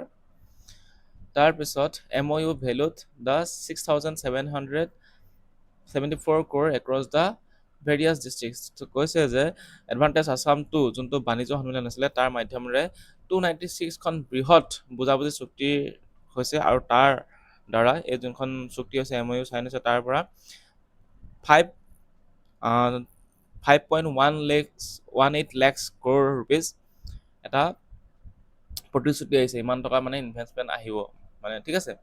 তাৰপিছত হৈ গ'ল যে ইমানখিনি ডাটা যে এলং চাইড দ্য 2592 যোনখিনি MSME আছে, তো সিহঁতি মানে ইমান টকা লাভ কৰিব মানে, ঠিক আছে। তাৰ ভেলিউ হৈ গৈছে 6,774 crore across the various districts. তাৰপিছত নেক্সট হ'ল টি ইণ্ডাষ্ট্ৰি এক্সপৰ্ট ছাবচিডিজ। তো গতিকে চাহ উদ্যোগৰ যোনটো ৰপ্তানি হয়, যোনটো এক্সপৰ্ট হয়, তাৰ বাবে যোনটো ৰাজ সাহাৰ্য পাইছে, ছাবচিডিজ পাইছে, তো সেইটোত চাই লওঁ আমি। Orthodox tea exports recorded a substantial baseline increase of 40 milligram KGs in physical year 2025-26। তো গতিকে 2025-26 যোনটো বিত্তীয় বৰ্ষ আছে, তাত যোনটো অৰ্থডক্স চাহ আছে অসমৰ, অৰ্থডক্স চাহৰ ৰপ্তানিৰ পৰিমাণ 40 মিলিয়ন কেজিৰে যথেষ্ট বৃদ্ধি পাইছে, মানে 40 মিলিয়ন কেজি মানে ইনক্ৰিজ হৈছে, মানে ইমানখিনিলৈ ইনক্ৰিজ হৈছে, ঠিক আছে। ইমানখিনি হৈছেগৈ মানে চাহ ৰপ্তানিটো টোটেল। তাৰপিছত the state aims to make the orthodox variety comprise half of the total tea export by the increasing production subsidies from 10 to 15 paisa per kg. তো কৈছে যে যোনটো অৰ্থডক্স চাহটোৰ মুঠ ৰপ্তানিৰ আধা কৰি তোলাৰ লক্ষ্যৰে যিমানটো টোটেল এক্সপৰ্ট হ'ব, তাৰ গোটেই আধা অংশটো মানে অৰ্থডক্স চাহৰ ৰপ্তানি কৰা হ'ব, ঠিক আছে। আৰু সেইটো কৰিবৰ কাৰণে কি কৰিছে, উৎপাদন যোনটো কৰা হ'ব, তাক মানে প্ৰতি 10 টকাত 15 টকালৈ বৃদ্ধি কৰা হৈছে, ঠিক আছে। অৰ্থডক্স চাহক মানে মুঠ ৰপ্তানি আধা কৰি তোলাৰ লক্ষ্যৰে যোনটো উৎপাদন ৰপ্তানি হয়, তাক মানে ছাবচিডি প্ৰতি কেজিত 10 টকাৰ পৰা 15 টকালৈ বৃদ্ধি কৰা হ'ব। যিহেতু মানে তেতিয়া মানে কি কৰিব, যদি ছাবচিডি দি দিয়ে প্ৰতি কেজিত 10 পৰা 15 টকালৈ, তেতিয়া কি হ'ব, তেতিয়া আৰু এইটো উৎপাদন কৰিব না অৰ্থডক্স চাহটো। তো গতিকে সেইটো মানে এক্সপৰ্টটো আৰু বঢ়াব বিচাৰিছে মানে অৰ্থডক্স চাহৰ। তো বেছিভাগ মানে অৰ্থডক্স চাহৰ কাৰণে মানে ফ'কাছটো দিছে তাত, ঠিক আছে। The initiative targets the international trade opportunities emerging from India's new free trade agreement with the UK, UE and USA। তো গতিকে UK, EU যাক কোৱা হৈছে ইউৰোপীয়ান ইউনিয়ন, আৰু তথা আমেৰিকাৰ সৈতে ভাৰতৰ নতুন যোনখন ফ্ৰী ট্ৰেড এগ্ৰিমেণ্ট আছে, তাৰ যোগেদি বিশ্বৰ বজাৰ দখল কৰাৰ লক্ষ্য লোৱা হৈ গৈছে, যাতে অৰ্থডক্স চাহটোৰ জৰিয়তে।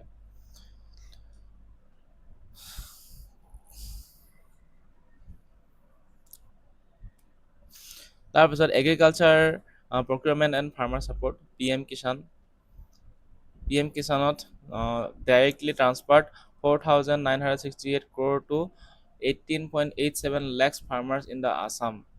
ঠিক আছে, a 46% expansion in the coverage since 2021. তো গতিকে PM কিষাণৰ আণ্ডাৰত অসমৰ 18.8 lakhs কৃষকৰ কাৰণে 4,968 কোটি টকা প্ৰত্যক্ষৰভাৱে একদম পঠাই দিয়া হৈছে, হস্তান্তৰ কৰি দিয়া হৈছে। আৰু 2021 বৰ্ষৰ পৰা এই যোনখিনি বেনিফিচিয়াৰী, যোনখিনি হিতাধিকাৰ আছে, তেওঁলোকৰ অন্তৰ্ভুক্তিৰ সংখ্যা 46% বৃদ্ধি পাই গৈছে। আৰু এতিয়া আহিলে PM ফচল বীমা যোজনা।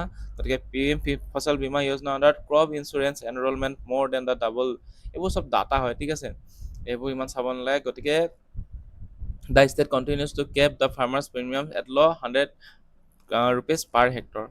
গতিকে এইটো এটা PM ফচল বীমা যোজনাৰ এটা মানে ডাটা কিছুমান প্ৰকাশ পাইছে। তাৰপিছত নেক্সট চাওঁ আমি যে দ্য পেডি প্ৰকিউৰমেণ্ট এক্সপানশ্যন। তো PM ফচল বীমা যোজনাটো চাই লওঁ, পঢ়িছোঁ যেতিয়া। তো কি হৈছে, এইটো যোনটো খাৰিফ যোনখিনি শস্য আছে, খাৰিফ শস্যৰ ক্ষেত্ৰত যোনখিনি কৃষকক সামৰি লোৱা হৈছে, তাৰ সংখ্যা 2023 চনত কিমান আছিল, 4,07,000 আছিল, ঠিক আছে। আৰু এতিয়া 2025 চনত 9,05,000, অৰ্থাৎ দুগুণ বৃদ্ধি পাইছে।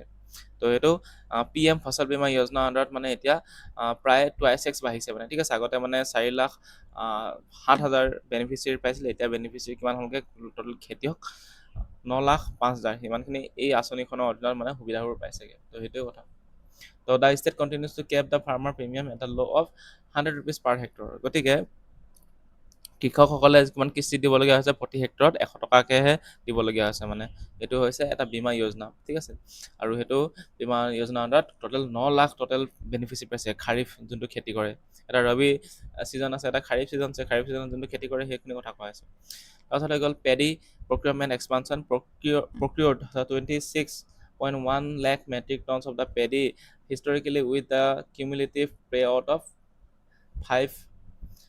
5,500 in the Kharif marketing season 2024-25. Procured 8.50 lakhs of paddy, delivering the 1,955 crore to farmers, the minimum price support। এতিয়া আপোনালোকে চাব লাগিব পেডি প্ৰকিউৰমেণ্ট এক্সপানশ্যন কি হয়, য'ত মিনিমাম ছাপোৰ্ট প্ৰাইচ কি হয়, এই বস্তুটো চাব লাগিব। মানে মিনিমাম ছাপোৰ্ট প্ৰাইচ মানে কি, যেতিয়া আপোনালোকে কিবা এটা খেতি কৰে, খেতি কৰি কিনি মানে খেতি কৰি কিনি আপোনাৰ যোনখিনি শস্য উৎপাদন হ'ব, সেইখিনি মানে চৰকাৰে এটা প্ৰাইচ, এটাত মানে এটা মিনিমাম ছাপোৰ্ট প্ৰাইচ, মানে এটলিষ্ট মানে সিমানটো পইচা পাবই, মানে সেইটোত মানে চৰকাৰে কিনি লয় মানে, ঠিক আছে।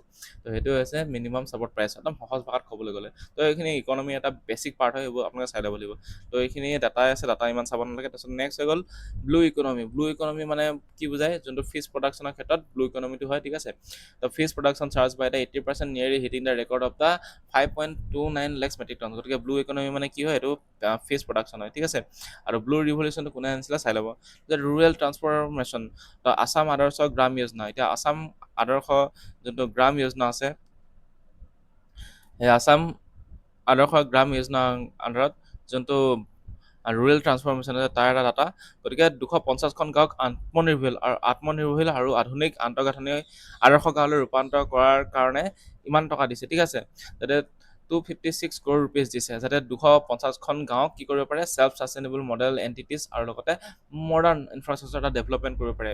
মানে টোটেল 250খন গাঁৱক যাতে কি কৰিব পাৰে, যে একদম আদৰ্শ গাঁৱলৈ ৰূপান্তৰ কৰিব পাৰে। আৰু লগতে যোনখিনি ইনফ্ৰাষ্ট্ৰাকচাৰ আছে, ঘৰ চৰ, একদম ৰাস্তা পকা পথ, একদম পানী ব্যৱস্থা, চব একদম আন্তঃগাঁথনি পূৰা আধুনিক কৰি দিব পাৰে।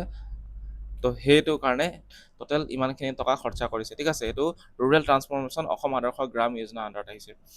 তাৰপিছত হৈ গ'ল হাউচিং ইনফ্ৰাষ্ট্ৰাকচাৰ।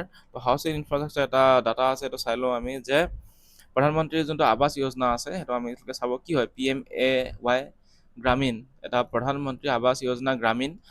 তাৰ অধীনত 5 বছৰত ইমানকেইটা হাউচ বনোৱা হৈছে, 17 লাখ, প্ৰায় 17,07,987টা ঘৰ বনোৱা হৈছে। তো সেইটো মনত হ'ব।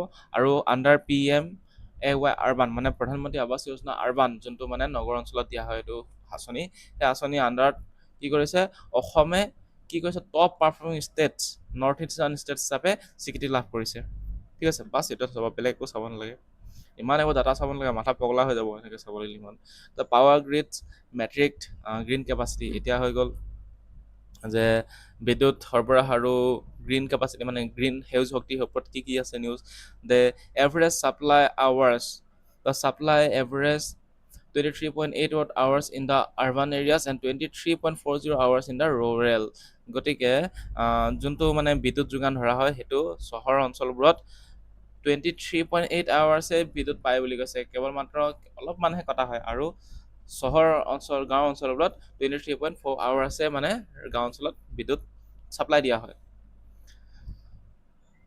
তাৰপিছত দ্য ইলেক্ট্ৰিফিকেশ্যনটো কি হয়, বিদ্যুৎ সংযোগ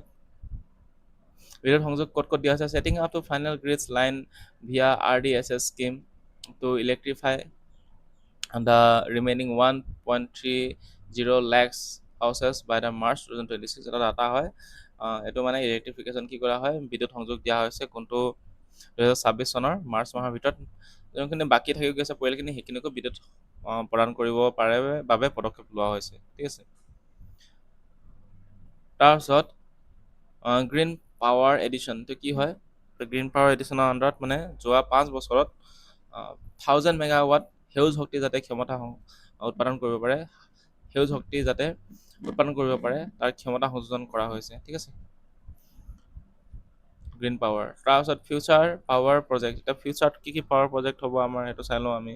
তো ভৱিষ্যতে কিমান 3000 megawatt solar and battery storage system, গতিকে কি কৰি দিব 3000 মেগাৱাটৰ সৌৰ শক্তি আৰু লগতে বেটেৰী সংৰক্ষণৰ প্ৰকল্প এটা নিৰ্মাণ কৰা হ'ব। আৰু লগতে এইটো প্ৰকল্প মানে অকল এটা নহয়, মানে ইমানখিনি পাৱাৰ ষ্ট'ৰেজ কৰিব। ঠিক আছে, 3000 megawatt solar and battery storage system আনিব অসমত। তাৰপিছত হৈছে 4 পাম্প ষ্ট'ৰেজ প্ৰজেক্টছ, গতিকে এইটো মনত থ'ব এইকেইটা যে 4টা পাম্প ষ্ট'ৰেজ প্ৰজেক্ট যাৰ মানে কেপাচিটি 4600 মেগাৱাট হ'ব। আৰু লগতে 3200 মেগাৱাটৰ এটা ultra super critical thermal power plant to transition the Assam into a power surplus state, গতিকে অসমখনক যাতে এখন পাৱাৰ ছাৰপ্লাছ ষ্টেট, মানে বিদ্যুৎ ছাৰপ্লাছ মানে কি উভয় নদী মানে, ঠিক আছে, এই পাৱাৰটো যাতে একদম উভয় নদী হৈ থকা এখন ষ্টেট বনাব পাৰে তাৰ কাৰণে এইখিনি প্ৰকল্প হাতত লোৱা হৈছে। ঠিক আছে, তাৰপিছত জলবিদ্যুৎ প্ৰকল্পৰ ওপৰত কি আছে, হাইড্ৰ পাৱাৰৰ ওপৰত যে lower Kopili hydroelectric project is entering its commissioning phase raising total generation capacities in 1300 megawatt. গতিকে যোনটো জলবিদ্যুৎ প্ৰকল্প আছে নামনি কপিলি জলবিদ্যুৎ প্ৰকল্প, তাৰ কাম আৰম্ভ হোৱাৰ দিশে আগবাঢ়িছে আৰু যাৰ ফলত ৰাজ্যখনত মুঠ বিদ্যুৎ উৎপাদন ক্ষমতা 1.3 অৰ্থাৎ মানে কিমান 1300 মেগাৱাটলৈ বৃদ্ধি পাব। এতিয়া হৈ গ'ল যে ডাটা চেণ্টাৰ ইক'চিষ্টেমটো কি হৈছে যে এইটো ক্ষেত্ৰত leveraging the Assam surplus transition to the anchor AI optimized the hyper-scale data centers fitted with the high-density GPU infrastructure to support and cloud and simulator footprints। এইটো চাব নালাগে, তাৰপিছত এইটো চাবলৈ মানে এইটো নাহে মানে কুৱেশ্যন। ঠিক আছে, তাৰপিছত নেক্সট হৈ গ'ল PM সূৰ্যঘৰ স্কিম, এইটো চাই লওঁ আমি যে implemented 9000 solar rooftops by supplying the additional state subsidies up to 45,000 per household। গতিকে PM সূৰ্যঘৰ তাৰ আঁচনি আণ্ডাৰত কি কৰিছে, টোটেল 45,000 টকা পৰ্যন্তলৈকে ছাবচিডি দিয়া হৈছে। আৰু লগতে 300 মেগাৱাটৰ মুঠ ক্ষমতাৰে 90,000 টোটেল ছ'লাৰ ৰুফটপ, য'ত মানে এই ঘৰৰ ছাদত যে ছ'লাৰ ৰুফটপটো লগাই ছ'লাৰ পেনেল লগোৱা হয় সেইটো ব্যৱস্থা ৰূপায়ণ কৰা হৈছে। এতিয়া হৈ গ'ল লাইট লেণ্ড ৰাইটছ এনভাইৰনমেণ্ট আৰু গভৰ্ণমেণ্টছ। তো মিছন বসুন্ধৰা লেণ্ড আপগ্ৰেডেশ্যন, তো গতিকে মিছন বসুন্ধৰা লেণ্ড আপগ্ৰেডেশ্যনৰ ক্ষেত্ৰত মানে ভূমিৰ ৰেকৰ্ডসমূহৰ পদ্ধতিগতভাৱে যাতে উন্নীতকৰণ মানে কি আপগ্ৰেড কৰিব পৰা যায়, তাৰ বাবে বিগত 5 বছৰত যোনখিনি মানুহৰ ভূমি নাই, মাটিৰ পাট্টা নাই, লেণ্ড পাট্টা নাই, তেওঁলোকলৈ ভূমি পাট্টা প্ৰদানৰ প্ৰতিশ্ৰুতি দিছিল আৰু তাকে পূৰণ কৰি কিনি 3 লাখতকৈ অধিক যোনখিনি বেনিফিচিয়াৰী যোনখিনি মানুহ আছিলে যাৰ ভূমি লেণ্ড পাট্টা নাছিলে তেওঁলোকে এই লেণ্ড পাট্টা লাভ কৰিছে। ঠিক আছে, 3 lakhs landless citizens and 24,688 ইনষ্টিটিউচনে কি কৰিছে লেণ্ড পাট্টাসমূহ লাভ কৰিছে। তাৰপিছত গ্ৰিভেন্স ৰেডিচিয়েল ইণ্ডিচেছ যাক কোৱা হয় CPGRMS। তাৰপিছত হৈ গৈছে receive over the 12,000 grievances via the CPGRAM 2025। গতিকে এইটো CPGRAM গ্ৰাম যদি কি হয় এটা গ্ৰিভেন্স ৰেডিচিয়েল য'ত আপোনালোকে শিকায়ত দৰ্জ কৰিব পাৰে। মানে কি হৈছে আপোনালোকে যদি কিবা এটা বিচাৰিছে কিবা এপ্লিকেশ্যন দিছে কোনোবা অফিচত আপোনালোকে কাম কৰিব পৰা নাই, তো সেইটো গ্ৰিভেন্স ৰেডিচিয়েল মানে সেই গ্ৰিভেন্স আপোনালোকে কিবা আপত্তিজনক যোনবোৰ কথা তাৰ পৰা সেই আপত্তিজনক কথাবোৰৰ যিটো ৰেডিচিয়েল হয়, ঠিক আছে, গ্ৰিভেন্স ৰেডিচিয়েল হয়। তো সেইটো কথা কৈছে যে অভিযোগ নিষ্পত্তি ব্যৱস্থা তাৰ কেন্দ্ৰীয় ৰাজহুৱা অভিযোগ যোনটো দিয়া হয় নিষ্পত্তি আৰু নিৰীক্ষণ ব্যৱস্থা সেইটো প্লেটফৰ্মৰ জৰিয়তে কি হৈছে 2025 চনতে 12,000ৰো অধিক অভিযোগ লাভ কৰা হৈছিল আৰু ইয়াৰ প্ৰায় 80% এতিয়ালৈকে অলৰেডি কমপ্লিট কৰি দিছে। গ্ৰিভেন্স ৰেডিচিয়েল এইখিনি অভিযোগ যিখিনি দিয়া আছে সেইখিনি সমাধান কৰা হৈছে আৰু 2025 চনৰ জানুৱাৰী মাহত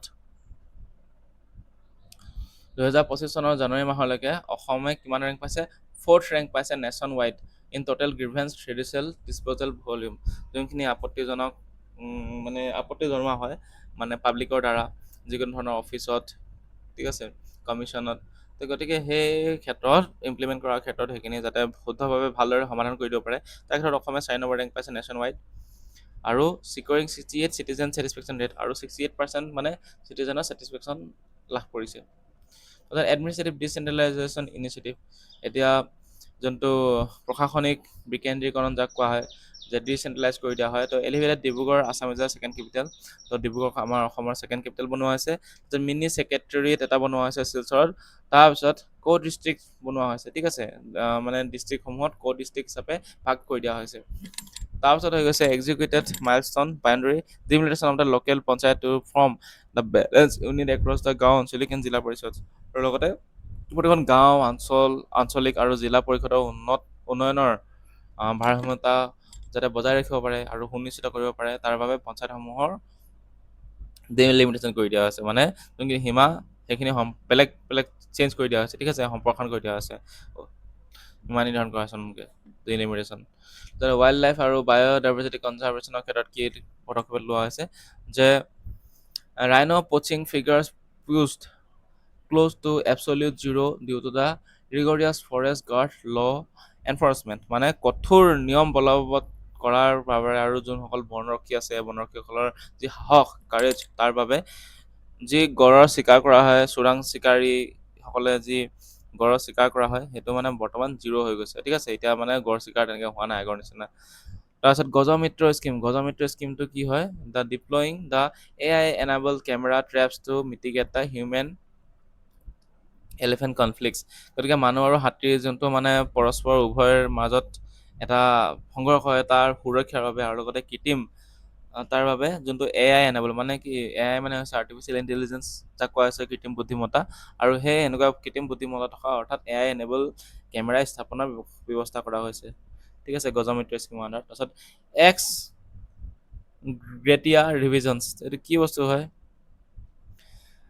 raised ex gratia compensation for loss of the human life to the 6 lakhs and crop damage compensation of the 8,000 বিঘাছ।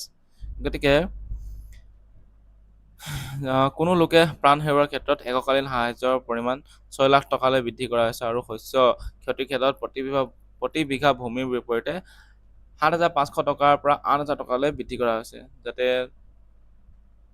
এই যেতিয়া কনফ্লিক্ট হয় কোনোবা মানুহৰ মৃত্যু হয় তো এইবোৰ মানে লছ অফ লাইফ হ'লে তো ইমান টকা দিয়া হ'ব পৰিয়াললৈ আৰু পাৰ বিঘা মানে 8,000 টকাকৈ দিয়া হ'ব। আগতে কিমান দিয়া হৈছিলে আগতে আছিলে 7,500 টকা আছিলে, ঠিক আছে, প্ৰতি বিঘা ক্ষতিপূৰণ যদি কৰে আহিখিনি। তাৰপিছত মাছ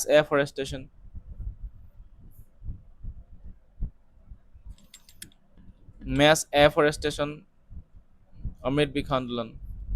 দ্য অমৃত বৃক্ষ আন্দোলনৰ আণ্ডাৰত মানে কি হৈছে total planted 1.1 crore saplings in the single day, settling the 10 Guinness World Records, deploying the 160 hectares of the dedicated nurseries across the various forest divisions।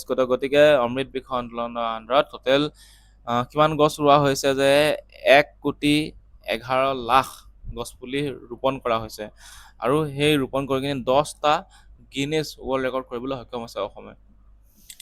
তো এইটো মাছ এফৰেষ্টেশ্যন স্কিম। তো মিছন অমৃত সৰোবৰ আৰু মিছন অমৃত সৰোবৰৰ আণ্ডাৰত কি হৈছে যে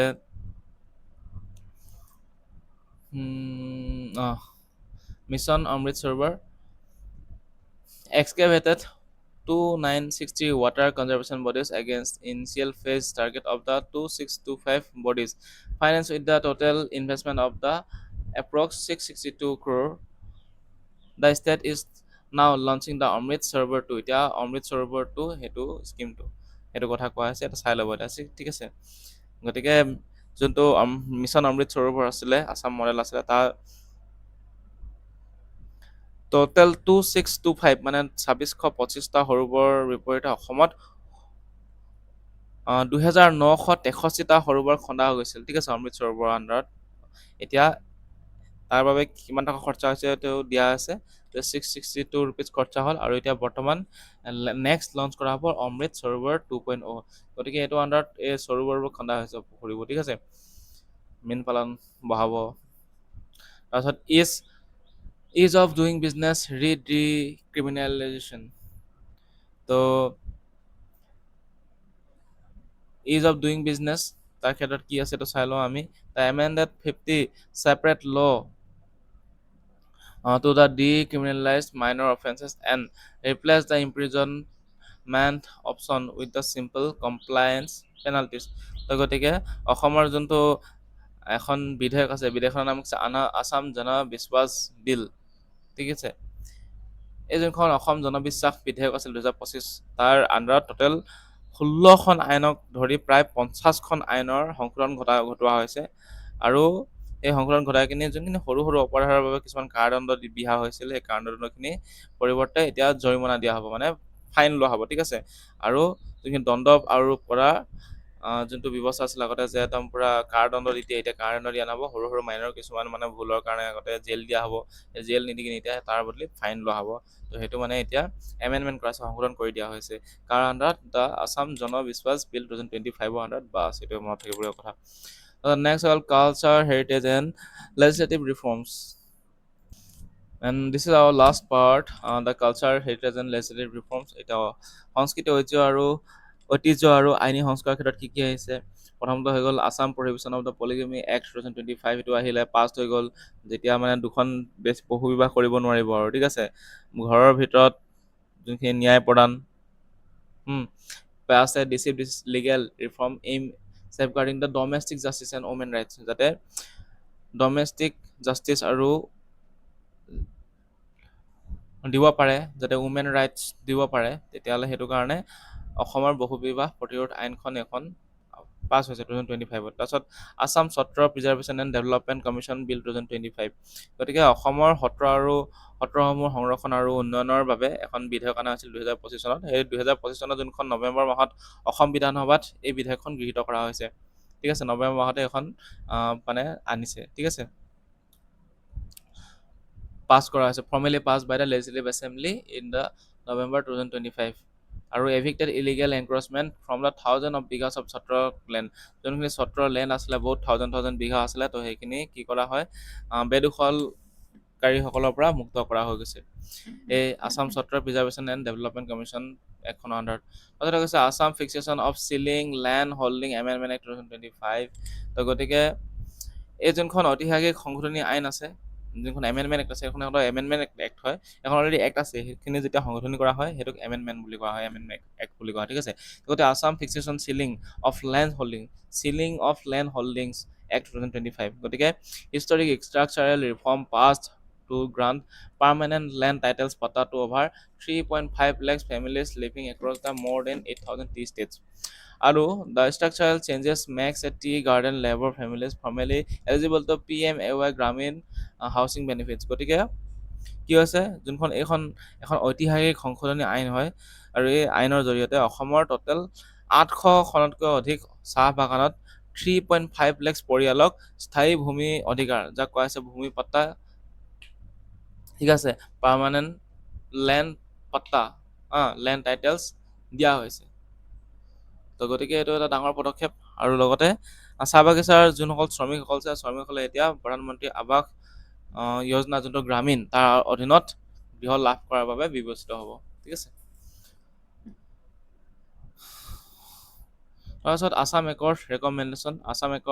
আছাম একৰ্ড যোনটো আমাৰ অসম চুক্তি আছে তাৰ ৰূপায়ণৰ ক্ষেত্ৰত যোনটো ন্যায়াধীশ বিপ্লৱ শৰ্মা সমিতিয়ে টোটেল কিমান 67টা ৰেকমেণ্ডেশ্যন দিছিল, তাৰ এতিয়া টোটেল 52টা 52টা পৰামৰ্শত চৰকাৰীয়ে অনুমোদন জনাইছে, চৰকাৰীভাৱে অনুমোদন জনোৱা হৈছে। আৰু এই যোনবোৰ পৰামৰ্শ আছিল এইবোৰ দৃঢ়তাৰে যাতে ৰূপায়ণ কৰিব পাৰে, তাৰ লগতে বাকী থকা যোনখিনি প্ৰস্তাৱ আছে এই প্ৰস্তাৱৰ বাবে ভাৰত চৰকাৰে সংযোগ স্থাপন কৰি থকা হৈছে। ঠিক আছে।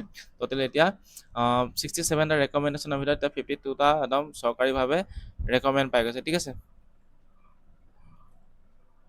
অফিচিয়েলি এপ্ৰুভ হৈছে মানে। বিপ্লৱ শৰ্মা কমিটি কিহৰ লগত জড়িত? তেখেতে আছাম একৰ্ডৰ লগত জড়িত।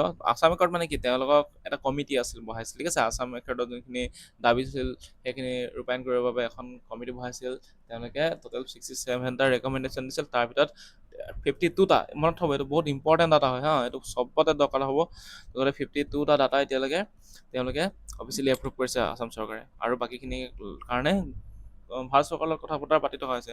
এতিয়া গ্ল'বেল কালচাৰেল ৰেকগনিশ্যন, চৰাইদেউ মৈদামছে কি পাইছে, ইউনেস্কো হেৰিটেজ চাইট পাইছে। তাৰপিছত আছামিজ লেংগুৱেজটোৱে পাইছে কি ক্লাছিকেল লেংগুৱেজ ষ্টেটাছ পাইছে। তো সেইটো এটা মনত থ'ব, ক্লাছিকেল লেংগুৱেজ হিচাপে পাইছে। কি পাইছে? অনুমোদন পাইছে। ধ্ৰুপদী ভাষা যাক অসমীয়াত কোৱা হয়। ঠিক আছে, অসমীয়া ভাষাই কেন্দ্ৰ চৰকাৰৰ দ্বাৰা ধ্ৰুপদী ভাষাৰ মৰ্যাদা লাভ কৰিছে। লগতে চৰাইদেউ মৈদামসমূহে ইউনেস্কো ৱৰ্ল্ড হেৰিটেজ চাইটৰ যোনটো মৰ্যাদা লাভ কৰিছে। আৰু লগতে বৃন্দাবনী বস্ত্ৰ সেইখন আকৌ ঘূৰাই অনা হ'ব 18 মাহৰ বাবে। ঠিক আছে, তো সেইটো কি, এখন বৃন্দাবনী বস্ত্ৰ অসমলৈ উভতাই আনিবলৈ বাবে ব্ৰিটিছ সংগ্ৰহালয়ৰ সৈতে এখন চুক্তি স্বাক্ষৰ হৈছে। তাত যোনখন আমাৰ 100 শতিকাৰো অধিক কাল বিদেশত আছিলে সেই বৃন্দাবনী বস্ত্ৰখন, এখন 16 শতিকাৰ হয় বৃন্দাবনী বস্ত্ৰখন। ঠিক আছে, আৰু সেই বৃন্দাবনী বস্ত্ৰখন অসমৰ এক অমূল্য সম্পদ আছিল। আৰু সেই অমূল্য সম্পদ বৃন্দাবনী বস্ত্ৰখন 2027 চনত ৰাজহুৱাভাৱে প্ৰদৰ্শন কৰিব। আৰু তাৰ বাবে অসমলৈ অনাৰ ব্যৱস্থা কৰা হৈছে। আৰু তাৰ বাবে এটা কি কৰিব, যোনটো চেৰিকালচাৰ মানে ফিল্ড আছে তাত মানে টোটেল এটা নতুন মিউজিয়াম বনোৱা হ'ব, য'ত মানে বৃন্দাবনী বস্ত্ৰখন, গুৱাহাটীৰ যোনটো চেৰিকালচাৰ এটা ফিল্ড আছে তাত মানে কি কৰিব, বৃন্দাবনী বস্ত্ৰখন প্ৰদৰ্শনী কৰিবৰ বাবে এটা মিউজিয়াম নিৰ্মাণ কৰা হ'ব। ঠিক আছে, এইটো 18 মাহৰ বাবে আনিব, লিজত আনিব আচলতে, এইটো একেবাৰে পাৰ্মানেণ্ট নাই, লিজৰ কাৰণে আনিব। ঠিক আছে, এইটো ব্ৰিটিছ মিউজিয়ামৰ লগত চাইন কৰা হৈছে। এইটো 16 শতিকাৰ আছিলে বৃন্দাবনী বস্ত্ৰখন, 2027 চনৰ পৰা এইটো প্ৰদৰ্শনী কৰিব। ঠিক আছে, আৰু বতৰ দবা থান কালচাৰেল ট্ৰান্সফৰমেশ্যন। তো গতিকে reclaim 162 bighas of the land to build the Srimanta Sankardev Aavirbhav Kshetra at the Batadrava Than, creating a world class spiritual landmark. তো গতিকে কি হৈছে যে বটদ্ৰৱা থানৰ যোনটো কালচাৰেল ট্ৰান্সফৰমেশ্যন হ'ব, তাৰ বাবে 162 বিঘা পবিত্ৰ ভূমি উদ্ধাৰ কৰা হৈছে। আৰু সেই উদ্ধাৰ কৰি কিনি সেইখিনিক বটদ্ৰৱা থানক শ্ৰীমন্ত শংকৰদেৱ আৱিৰ্ভাৱ ক্ষেত্ৰলৈ ৰূপান্তৰ কৰিব। আৰু তাৰ বাবে এটা বিশ্বমানৰ আধুনিক আৰু সাংস্কৃতিক চিহ্ন হিচাপে গঢ়ি তোলা হ'ব। ঠিক আছে, তাৰপিছত আছাম দৰ্শন ইনফ্ৰাষ্ট্ৰাকচাৰ গ্ৰাণ্টছ। গতিকে অসম দৰ্শন আন্তঃগাঁথনিক পুঁজিৰ আণ্ডাৰত অসমৰ যোন ইমান টোটেল ইমানখন, ঠিক আছে, কিমানখন 54,725 ৰিলিজিয়াছ আৰু স্পিৰিচুৱেল লোকেশ্যনত মানে কি কৰা হৈছে,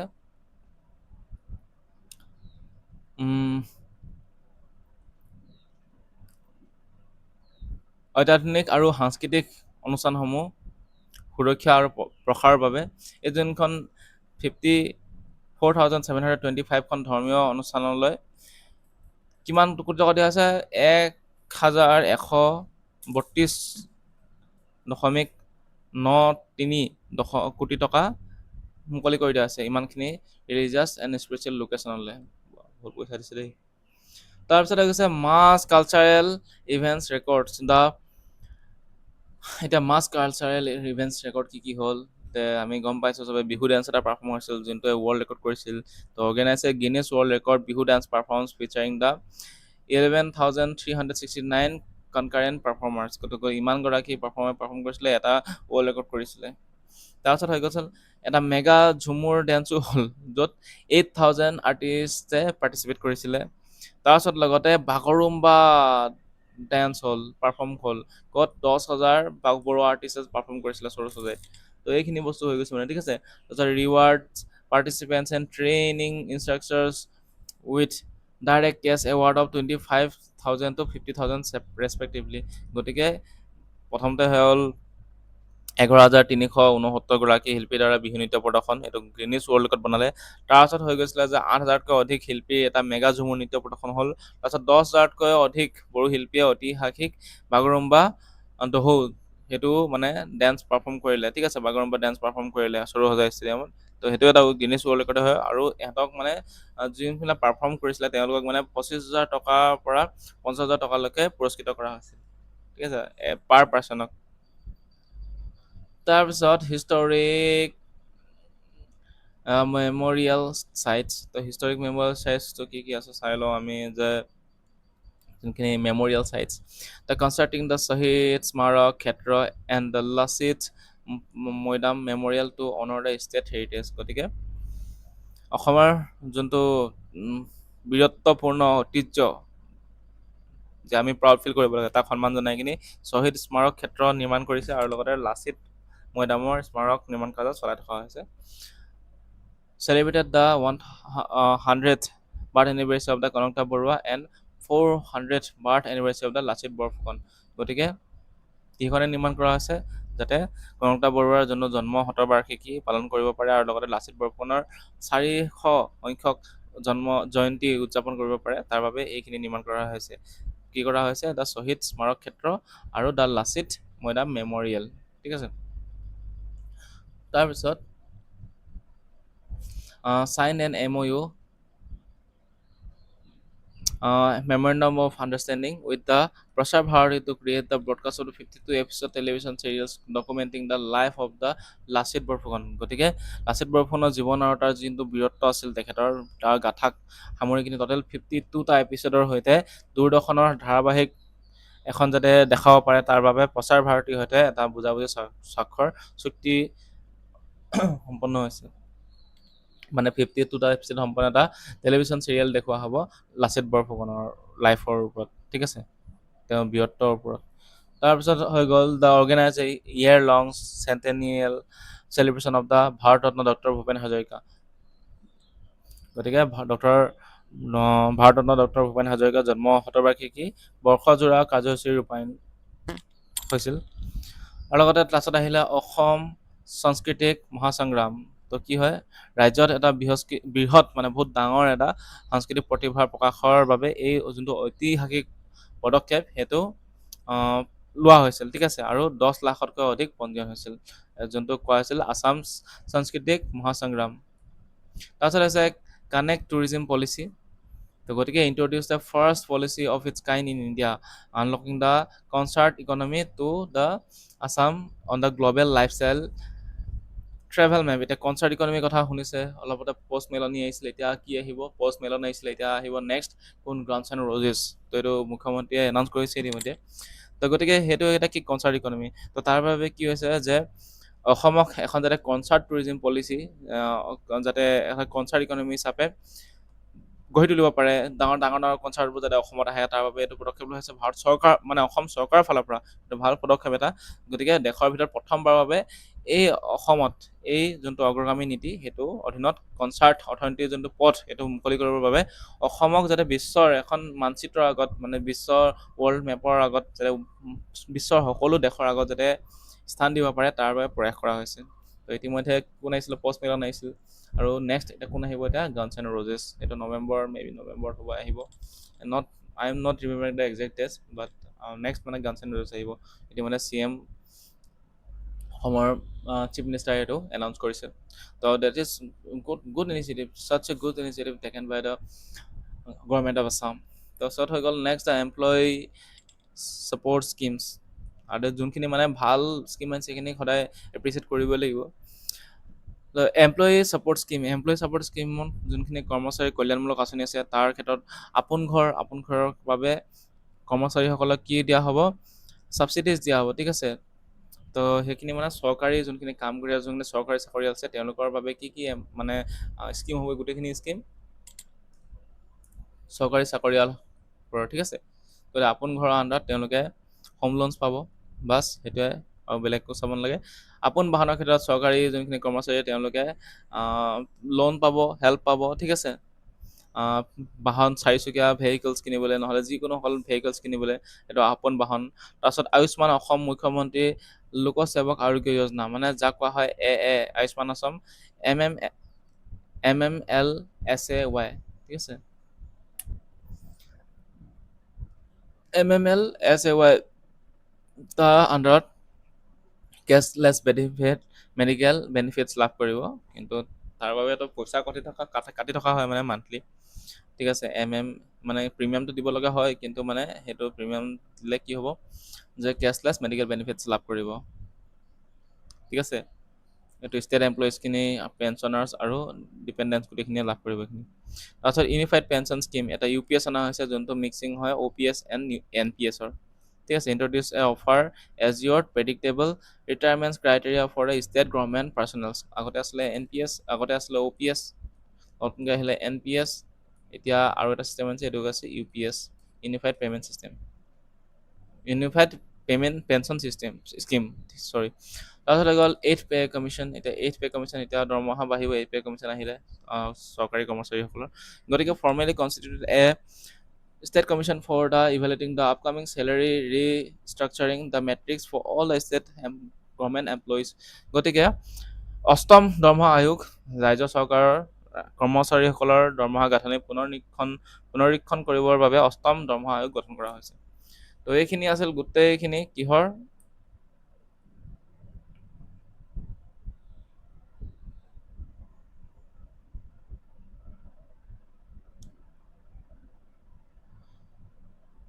তো এইখিনি আছিল আমাৰ কি কয় এইটো গোটেই ট'টেল বাজেটখন এইখিনি। আৰু ইয়াত যোনখিনি আপোনালোকে বুজি পোৱা নাই কিছুমান আঁচনি, মানে আপোনালোকে সেইখিনি যোনখিনি আঁচনিৰ কথা নাজানে, ধৰ for example mission Amrit Sarovar কি আছিল, এইবোৰ আপোনালোকে এক্সট্ৰাকৈ আপোনালোকে গুগলৰ পৰা পঢ়ি ল'ব পাৰিব। যদি নাজানে তেতিয়াহ'লে ক'ব, এইবোৰ আঁচনিৰ ওপৰত এটা ভিডিঅ' অনা হ'ব, এইটো চাই ল'লেও হ'ব, ঠিক আছে।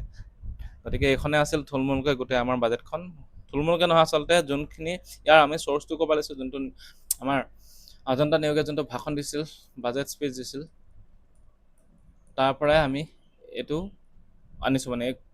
গতিকে this is the completely reliable source for preparing examinations, ঠিক আছে। এক্সামিনেশ্যনৰ বাবে আপোনালোকৰ একদম কমপ্লিট ৰিলায়েবল চ'ৰ্চ, এইটোৰ ওপৰত একদম ফুলি ডিপেণ্ড হ'ব পাৰে।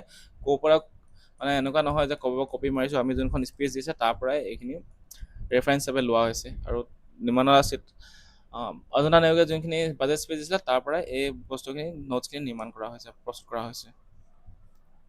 গতিকে এইটো পাবলৈ হ'লে PDF-টো আপোনালোকে যাওক টেলিগ্ৰাম চেনেলত, তাৰ পৰাই ল'ব পাৰিব। গতিকে আজিলৈ ইমানতে আহিছোঁ, ধন্যবাদ। আৰু লগতে আপোনালোকে চেনেলটো ছাবস্ক্ৰাইব কৰিবলৈ নাপাহৰিব।